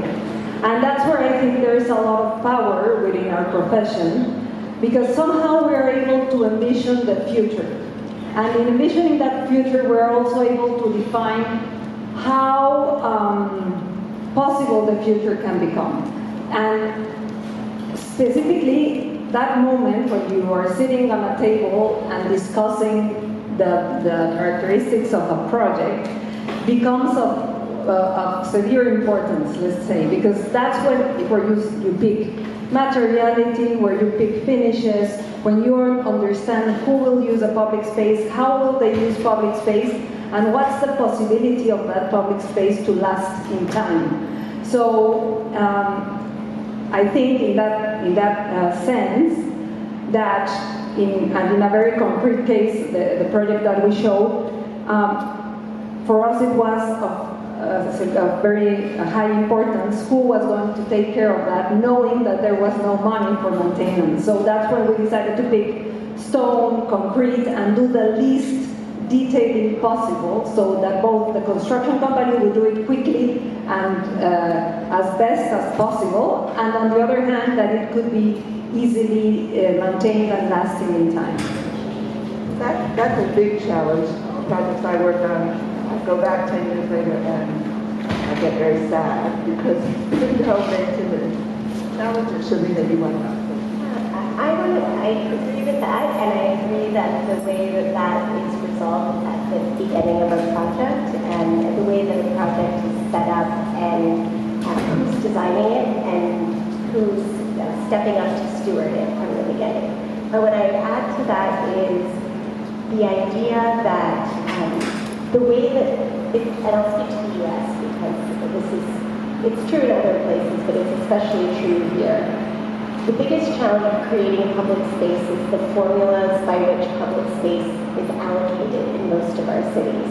So Los Angeles is not a good example, but there are many other cities that have statistics like these where the statistic today is something like half of Los Angeles doesn't have access to a park in their neighborhood. And when you look at the 50% of folks that don't have access, it is almost entirely low-income communities of color. And so creating great public spaces isn't hard, but distributing them equitably across the city so that everyone, regardless of race, income, etc., has access to it is particularly hard when there's a very regimented and capitalist kind of formula for how investment is made in public space. What would you change? Well, I'll just give like a tiny example. We work in Coachella Valley, and we have an office there. And the Coachella Valley is one county on the east and the west side. The west side is Palm Springs, and the east side is our farm worker communities. And on the west side, there are plenty of public spaces. When we started working there on the east side, there were none within 20 miles. And the reason given was exactly what I said. The way that the tax pieces worked together didn't add up to money to public spaces there. So what we had to change in that case was we had to change the formula by which parks came online. We had to rethink the funding formula, the political kind of process, and by doing that, by saying, well, what if we don't fund public spaces by income property tax? Or what if we look to a more hybrid model and we get the city to support in different ways? We were able to kind of design a new framework for putting public spaces where they are needed, regardless of that formula. It takes creativity is the answer to your question, I guess. Valentino, particularly the challenges that you find most difficult. In America Latina, many cities lack comprehensive planning, with the maker makes architectural and urbanistic involvement essential. It's crucial to engage from the early stage of project management, working alongside politicians and administrators, an aspect often overlooked in architectural education. For example, in the Eco Park Panelists, the original design proposed an ambitious building with a visitor center, auditorium, and restaurants, and expensive construction plan for the site. However, when funding was approved, it only covered 30% of the building, with a little chance of completing in the future. We advocate for reallocating the budget to create the park itself, rather than the building, because what the community truly needed was a recreational space while preserving the site's natural essence as much as possible. So you're talking about the challenges of budgets, right? And I think that's common amongst all the work that we saw. I know, Melanie, with the Festival Trail, that it's an uphill battle to get support for the budget that would be needed to realize what's clearly a wonderful idea. I wonder if you could talk to that challenge. Oh, okay. It's very difficult right now, especially at the action stage where we are at right now. It really is about getting the political buy-in, like you were saying, Valentino, because I think that, and this presents another challenge to what the group's been talking about how do we convince the value of public space to our politicians and to the public to really get the funding and the support it needs. Like, how do we quantify that value of public space? That's been a challenge that I've had, because especially in Los Angeles right now, it's a huge fight for land. Talking about how we acquire land and how we set it aside for public good. We really don't have that much space, and so, I mean, I was very excited to hear that LUSD has partnered for a joint partnership with the city to create public parks, community school parks, which is great. But that just goes to show how little space we really have in terms of buying out land, because we also have a housing crisis, and you know, the very little public land that we have is kind of being all fought over for housing or public good. But what the festival trail is trying to do is, you know, lock into those projects that are already in the stages of construction, just need a little bit more extra funding, and identifying those gaps, I think, is going to get us there quicker than, I think, just building everything from scratch. I just want to add something. I think that designing public space is one of those challenges that really bring you down to earth. Yeah, because you need to be so pragmatic in a sense. You have always very low budgets. There's always a politician that you need to convince. There's always a community that needs to feel part of the design that you're making. So in a sense, it becomes really a methodology, to put together the methodology with the poetry of space making. I think that's the largest challenge that we have when we do public space somehow. That is very well said, because I was going to ask how do you make it successful, and you're saying it is that dialogue and that interaction. I wonder if there are other thoughts about how you make it successful. It could be very different. It could be very simple and successful, but how do you make it successful? Is it about the people who have participated? You know, is it the climate change? I would just say, I think there are many elements to success. You need to have the ability to maintain it, planned in from the beginning, the context needs to be properly considered and not kind of designed in isolation. But I do think all of those things are dealt with a good process. So if I had to answer that question simply, I would say the secret to the success of a public space is not in the design of that space, it's in the design process. And actually, I would maybe remove the word design. The entire process, which starts well before you get to the actual design of the physical space. That's very well said. So, who are our clients for public space, for the commons? Who really are our clients? Yeah, and it adds a lot to what Chelina said. So, and it's on an example of a park we did in Tijuana, which was in a ravine, and the ravine was completely filled with debris. But the client, who was the government, didn't know. They just gave us space and said, you build here. Actually, they were sidewalks we needed to build. And we arrived to the place and we saw there was not even a street. We had to build sidewalks along a ravine that was filled with debris and in part invaded with informal settlements. So at that moment, we realized that it was something to completely reframe how we did that. And what we said is, no sidewalks, there's not even a street. We need to somehow use what is excellent in the place, which is the debris, and then make a connection between the two areas of the ravine. So, and we thought, well, this is going to be hard because the community, that is some of the informal settlements lying on the ravine, are going to be obviously very angry. But in the end, it happened that we were very much together with the community on solving and using also the construction systems of the area, which is this tire wall system that you can see along the border.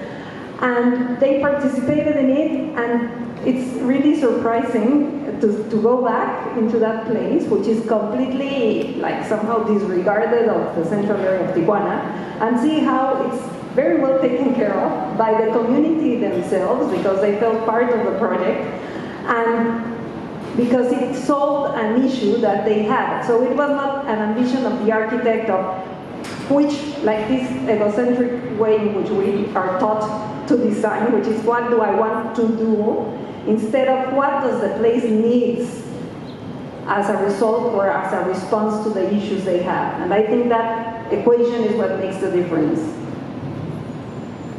Other thoughts?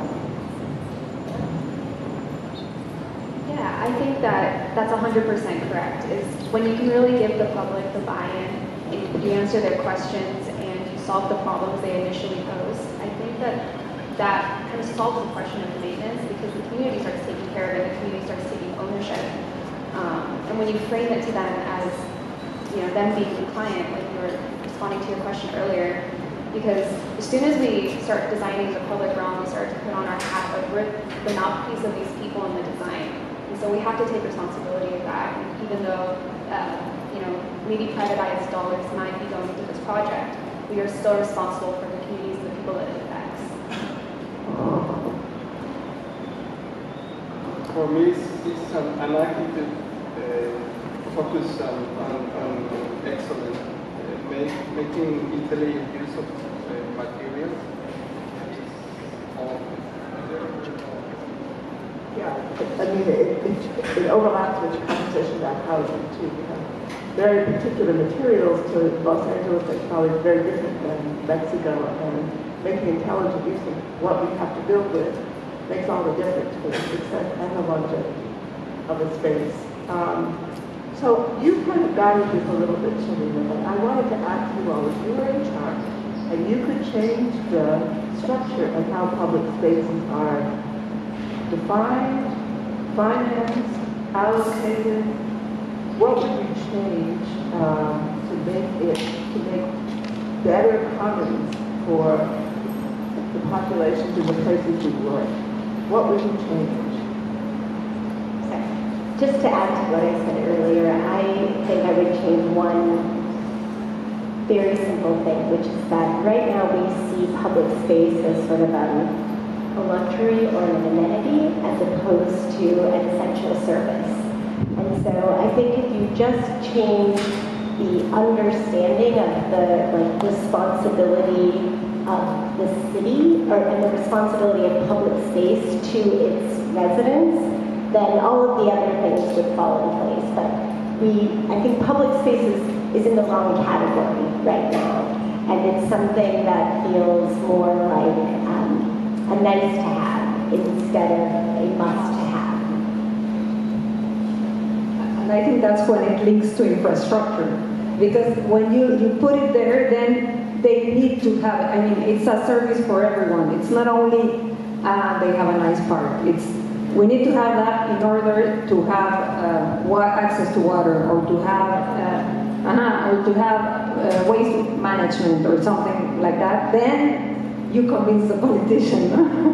It's not only an expense. I do strongly believe in that connection between infrastructure and open space. I will say that those two worlds are very siloed still.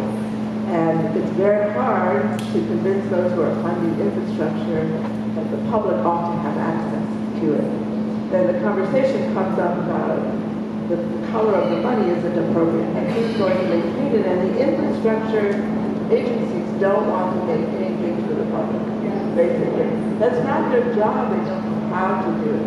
So then you try to get those different agencies to talk to each other. I think I made myself obnoxious often trying to do that. I think it's very hard to do that. I think, the festival trail will be in the streets. We'll try to get the City of LA agencies who work in the streets to agree about what could be done. It's very hard. I think that's a great point, because another thing is that a lot of agencies have a very strict way of doing things, and as designers, we see opportunities that maybe others don't see in infrastructure and open space. But because we have these rigid guidelines that says, you only have a concrete bottom basin, it becomes a challenge in convincing the agencies to really let nature kind of take over and see all of the green infrastructure benefits of all these other cities and partners thrive. And we could have that here in LA, but it's just such a battle. Doesn't it then just all come down to governance? Because somebody built those silos, right? Somebody said that the Bureau of Engineering cannot think about people. It only can think about risk. But if we change the government structure all the way back to the beginning and gave the Bureau of Engineering a very different mandate, or the Bureau of Streets a very different mandate about cars and people, maybe that's where the trickle down of the change would make a difference. For me, it's very easy. The cities is for citizens. It's opportunity, but it's much important. It's a responsibility. So we here in LA are very careful to say that the city is for residents, especially at this moment in time. We're not focused. I'm just using. I'm being picky because I know that your English is not exact, right? But with the whole assault on populations who are living here but may not be citizens, we're very careful to say that the city is for residents. And from my perspective of working in the city, there was a big change of attitude that came with the pandemic because so many people needed to be in public places, on the streets, in the parks. That was the only way they could survive. And I do think that did change people's attitude in government about the importance of it. It doesn't mean that the funding is any easier to find, but at least more people are talking about it. I agree very much. And the question that I think we all have is it enough? The public perception, the shift in perception is the first step, but the shift in the systems that fund and guide that perception is the second half. I mean, one without the other is limited, I think. And I think that's our biggest maybe disappointment because we did feel like it was such a watershed moment for public space in the pandemic. But just like you said, the funding streams and even some of the kind of regulatory hurdles haven't shifted in the same way that the perception dictates that it should. And I also think it's these moments of crisis that somehow give the possibility to do things, no? And obviously they don't happen always, they happen once in a very long period of time. But I think when you are thinking about it, or where there's a lot of people like looking for it, then the crisis comes and then you can turn things over. It's just like, obviously many things need to get together, but if there's no one thinking about it, then who cares, the crisis will go. But when you take the crisis as an opportunity, it's one of the good moments to really make these kind of projects happen, and it goes back to having your feet down to earth, because you need to be very objective somehow. No, you cannot be dreaming. It needs to be like a response to the moment. No? Everyone needs to be out now. We need to build a boat. Or there's no water. We need to bring water. I want to comment on that too, because with the wildfires in California, it was so quick how the perception of green space shifted into demonization of open parking space, and how, that's where the fires are. But people have been shifting and growing and growing, pushing the borders of where we build, and it's causing, wildfires are native to California. So how do we live with that instead of trying to create, these parking lot homes of just gravel to kind of mitigate that? And so I've been doing a lot of work on the side with ASLA on that front and developing plans for that. But green infrastructure is a conversation, like you said. It only happens when it's a crisis and everyone's focusing on that current immediate need, but then people forget so easily. It's very crazy how, 1 year later, people kind of forget the pandemic happened, the fires happened. But it's something that we as designers hold onto because some of these projects are continuing on, and we have to start thinking about how we can continue and identify those risks and bring it into our public space. So I think the involvement with government, which you both talked a little about, is really crucial. And my 25 years in the city, it's a long game. It's a very long game. And when the 6th Street Viaduct was funded by the federal government to build a bridge for cars, basically to improve the movement of cars, and they were going to pay money to purchase the land under the bridge, which was $100 million of land purchase. They had no concern about what that land would be used for. They just said, we need this for the bridge, you city figure it out. So it took being there at that first conversation to say, oh my gosh, we can create open space here. And then many years later, we're now in construction, but that was easily a conversation had 10 years ago.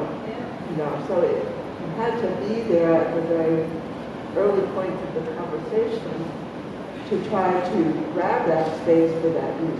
It could have been housing, it could have been a lot of things. And you have to commit for the long run, which you have done. You're a brilliant example in the city for people. I'm just sort of a bull. But I think that's really it, because administrations change, priorities change, so many things in that governance environment change, but without folks like you, to be quite honest, that stay the course through all of that, even those initial successes can be dashed if there isn't the champion from within that stays the course. For that project, there was one young man who worked in the council office who bought the ambition to create open space. And he was quite young. And he said, okay, I'll find you $5 million. And I said, that's not going to do much. That's 12 acres. So we just started, and over time, we were rewarded it with $60 million. And he said to me, remember when we started? And he just believed. And so it took that partner. He walked the corridors of City Hall finding pots of money. It took that partnership. And I credit him a lot with getting the park built. So, other thoughts? Do we have time? Should we ask questions? Where are we at, Sarah? We have 2 minutes. 2 minutes. Okay. Maybe we'll switch to questions. Let someone here have a burning thought. Come on, Sarah. Yes. I'd be interested to hear you guys. Can you get up and say it? It'll be interesting to hear your guys' take on public space, not in the way maybe it was presented, where it's this beautiful kind of interjections into the city, kind of a well-designed space. I'm thinking more like the informal, right? The ugly, like where do we protest?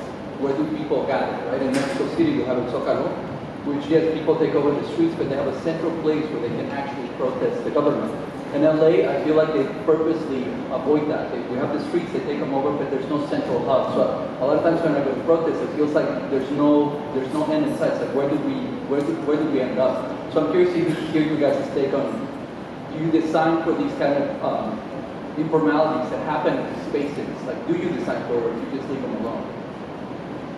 I love that question. And I think there are many ways to answer it, but so that we all have a chance to weigh in, I'll just say this. I think that we need to make room in our design for spontaneous occupation of space.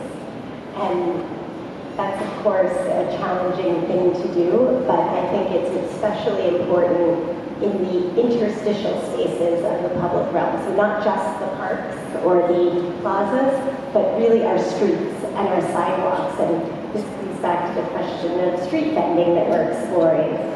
Right now, so many things compete for the smallest portion of our street. And the widest portion of our street is designed for just that single use. So until we really rethink all of the spaces within the public realm to be flexible enough to be spaces for spontaneous occupation of many types, then we are limiting ourselves to have those spaces that are maybe not designed for protest, but are appropriate and welcoming to protest when necessary. Yeah, I think you really hit it on the head. Yeah, that's the flexibility, no? Somehow, not necessarily allocated to protests, but with the chance to gather people. And for example, in the project in Nogales, when we built the shed, the roof, it was a moment in which there were a lot of migrants staying in Mexico because they were unable to cross. And we thought this place at some point can become a shelter for migrants, no? So being able to make it as multi-purpose as possible somehow.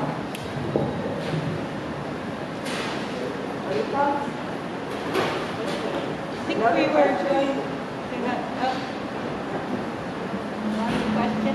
There's one question. One question. You have to get up here. Nobody's going to hear you. You know, Mexico City started closing the major streets every week. And it totally transformed, and it's unlike what happens here in LA, where it's set weekend. It just is every weekend. And I've already, when I've been there and seen how well used that amenity is, it's always impressive to me. So my question is about community input. How do you include the community? Like what type of case studies do you implement to gather this type of information? And if you could talk about the nuances of that process. I would just say, again, to be brief, that I think nobody talks about public space design these days without talking about community input. And I would say that to really do it right, you would have to dig much, much deeper into what that really means. Community input can be everything from what we see often, showing someone a picture of what something will be, to truly sharing decision-making power around budget, around stewardship, around design. And I think successful public spaces are public spaces that aren't designed with community input, but they're designed with shared decision-making power with communities. Yeah, I think Chelina and I are working on the park needs assessment for the city of Los Angeles right now, and if we want to talk about community engagement, that takes it to a really big level. But not all projects have this, but I think that it's important is to establish a steering committee of stakeholders in the community leaders, people who advocate for different groups, and bringing them all together in a room and have them make decisions about the project that will carry into the final design. That gives a lot of ownership to the people, to the users and to the stakeholders. And then at the very end, you know, what it really is you're kind of giving away the project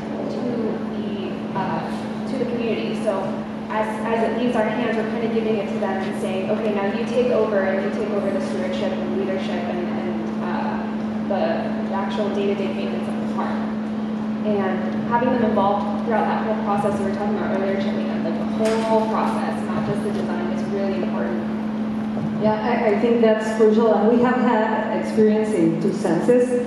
We have made projects in which, as architects, we were not asked to go and deal with the community, but these projects were in such derelicted areas that somehow the community just embraced them because it was so terrible that you made it better in any case. No? But as you were saying, that I think the most successful cases are specifically those when community is addressed at the very beginning of the decision-making process. But what I want to add is that there's responsibilities, no? And for us, it has been crucial to always define the role of each one. So if you are a designer, you are committed to design. If you are, for example, part of the community leaders, you are committed to think about what that place needs to have. So in a sense, we have realized that the community is very good on defining the program. And the designers are very good on establishing like the engaging system that permits the public space, and then solving the program. And that's, I think, where it makes a very good sense. Not necessarily because there is a lot of this idea of community participation in the design process, and I always am very critical about that. But what part of the design process, right? If you are trained for 10 years to design, why would an accountant be responsible of the design of the space? He can put a lot of input, of course, in his expertise, but I think one needs to be responsible as a designer of what you are able to do and what your expertise is. Yeah, I just want to kind of add one thing to something that was said here. It goes back to this idea of public space as essential infrastructure as opposed to a luxury item. And that's where I actually think I make an amendment to what you were saying about stewardship. We don't ask residents to fix the potholes in our streets. We don't ask residents to keep the streetlights working. And so I think it's actually problematic when we have this idea that a community, just because they participate in shaping the space, that it's then their responsibility to steward the space.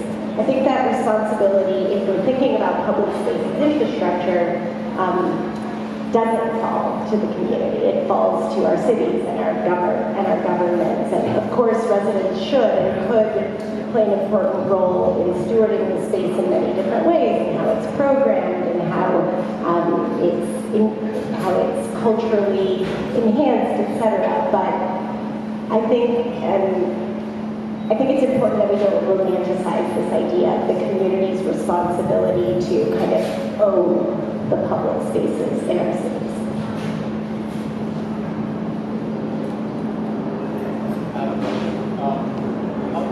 Can you get up so that we can hear you?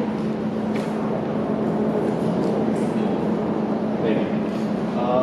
Where do you draw the line between the excess, or not excessive, but like the bureaucratization of like the decision making when making a park? For example, you see how fast you can get to a result in Mexico, where like all the parks that Loreta has been doing, the parks that Valentino has done, and like, because I'm also from Tijuana, I have my studio over there, and it's not easy, but it's easier to make projects. So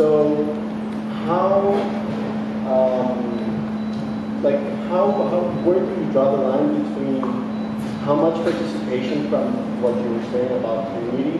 Where do you stop it and start making things? You know, because everybody's going to have an opinion on how things should be made. And I think Loreta has a great point on saying if a designer is going to design, an accountant is going to do the accounting. Well, like everybody with their own expertise do something better for the project. But where do you draw the line on where is enough and we start doing where like we're just like on this endless cycle of just like thinking and thinking and thinking?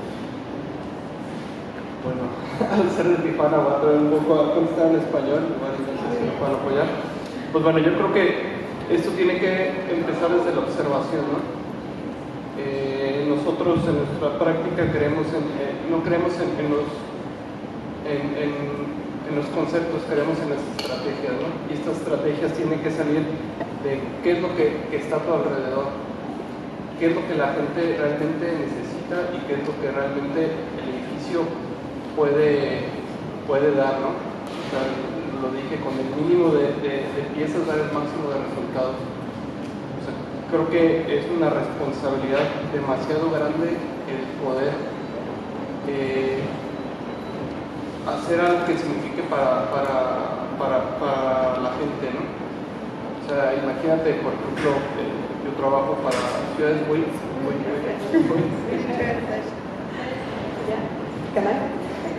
So he said that in his practice, they believe on strategy rather than on concept, and that there is a big responsibility on delivering with the least the most possible. ¿No? Y bueno, esto tiene que ver también con por un tema de que va a sonar muy pretencioso, pero en Latinoamérica muchas veces la arquitectura tiene que resolver también problemas de urbanismo. O sea, estos edificios tienen que dar más de lo que se pide, porque tal vez se pueda hacer un edificio público en 10 o 20 años. So, specifically talking about Latin America, he says that there's an extra responsibility for a building, for more than just being a building in itself. It needs to become somehow an urban detonator or a detonator of city, no? Because of the conditions in which these buildings are being built and where they are placed. Yeah. Other thoughts Thank you. about his question? I can. In our case, what we have done, and it's not, every time it changes a bit, but what we have realized is that there is of a lot of use to have someone that is specialized in community management, because they have a methodology for this. And usually what they do is 3 meetings. There is a first meeting in which you listen to the community, so they just speak, and you listen to so many different things. No, that's the first meeting. The second meeting, what we do is that we bring, for example, a map of the place or photos of the area, and then we ask them to design, to draw what they envision, or to write down what they envision. And then the community facilitator takes all the information, and that's where we get the program from. Because then you start realizing, okay, there are 5 people saying they need a school, no? Or 3 say they want public toilets. There's 1 that wants a public pool. Okay, 1, no, 3, 4, like we start realizing about how many people request for things, and then we get the program, and then we start doing a conceptual design. And when we have the first conceptual design, we go back to the community for the 3rd meeting to show the community how their ideas are shaping into an architecture piece. And usually, until today, it has worked. I mean, the other thing that we have done in our projects in order to allow people who maybe are shy about participating is always broken the community input meetings into smaller groups. So you might be presenting to 200 or 250 people, but the conversations happen at tables of 10. Yeah, and then you get the mother who's brought her children who really does have very specific needs that she wants to articulate, to have the space to say that and to feel comfortable saying that. Now, in terms of bureaucracy, I can't tell you. I mean, my daughter who went to school at UNAM gives a running commentary about bureaucracy in Mexico. Like, you have to get them stamped 20 times, so they have to be in gold and embossed, and so the bureaucracy in Mexico has its own labyrinthian nature. The bureaucracy here in the U.S. is quite complex, and I think you have to be in it for the long haul to understand the ways around it. It's just, there's no easy path. Yeah, I mean, we're a city, we're a huge city. The land area, the number of people that each council member represents is larger than most other cities in the country. So it's complicated. It's very complicated. So on that note, right, are we done? Thank you very much.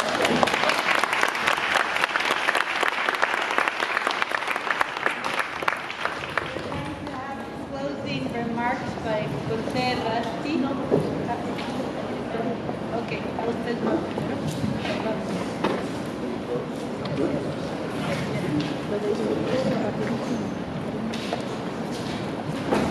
Well, hi, my name is Alejandro. I am part of the architects that we approached the Consulate to have this conversation to start this. Number 3, we did something it's been fascinating, to listen to the conversations, the dialogue, what happens in the city of Los Angeles and the other cities in Mexico. So really, I think it's been fascinating for all of us. And in order to these words don't just live here, there's an idea that we have created that is to have a website. This website will be a platform that will be created to connect and showcase, well, the strength in our community as Mexican architects in the Southern California and Mexico, promoting our collaboration between our professions in both regions. So by this is to have this bridge that facilitates the exchange of ideas, the development of joint projects, and the creation of opportunities as both sides of the border. And the website will also have a directory so we can connect, foster, and grow the Mexican agricultural design in international context. So you are welcome all to visit this website, which is puentearcmxla.com. Where you can see it's a very simple platform right now, but again to make it grow ourselves as a community by creating events, by growing this directory, and having all these ideas and dialogue to have a register and a platform that we can all look at it and make it develop and grow. So please feel free, we'll be happy to join us there and make this thing that you started to hear grow.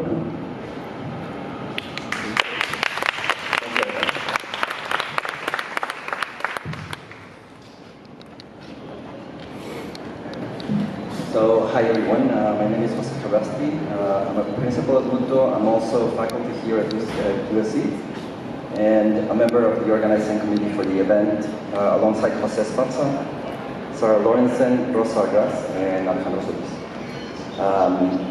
So to conclude, first I want to express my gratitude to Ambassador Carlos González Gutiérrez, Consul General of Mexico in LA. For his general leadership in opening the door for this crucial conversation. His commitment to creating bridges between our communities is what made today possible. I also want to extend a special thank you to Aida Velasco Perez, the Mexican Consulate Head of Political Academic and Cultural Affairs, and to Victor Vilches for their invaluable support. And of course, thank you to USC for hosting us and for being so accommodating. The discussion we've had on ways of living has been incredibly rich, touching on complex relationships between culture, people, and the built environment. Themes of materiality, construction systems, and approaches to design are topics that often come up in discussions with our colleagues. And for me, as an immigrant from Mexico who practices here in the US, these are the very questions I ask myself every day as I navigate ideas of here and there. Today's symposium has been an incredible exploration of our shared similarities and differences, and we hope this event marks not an end, but the beginning of an ongoing conversation between Mexico and Los Angeles. Again, thank you to all of the panelists and moderators, and let's keep this conversation going. Thank you.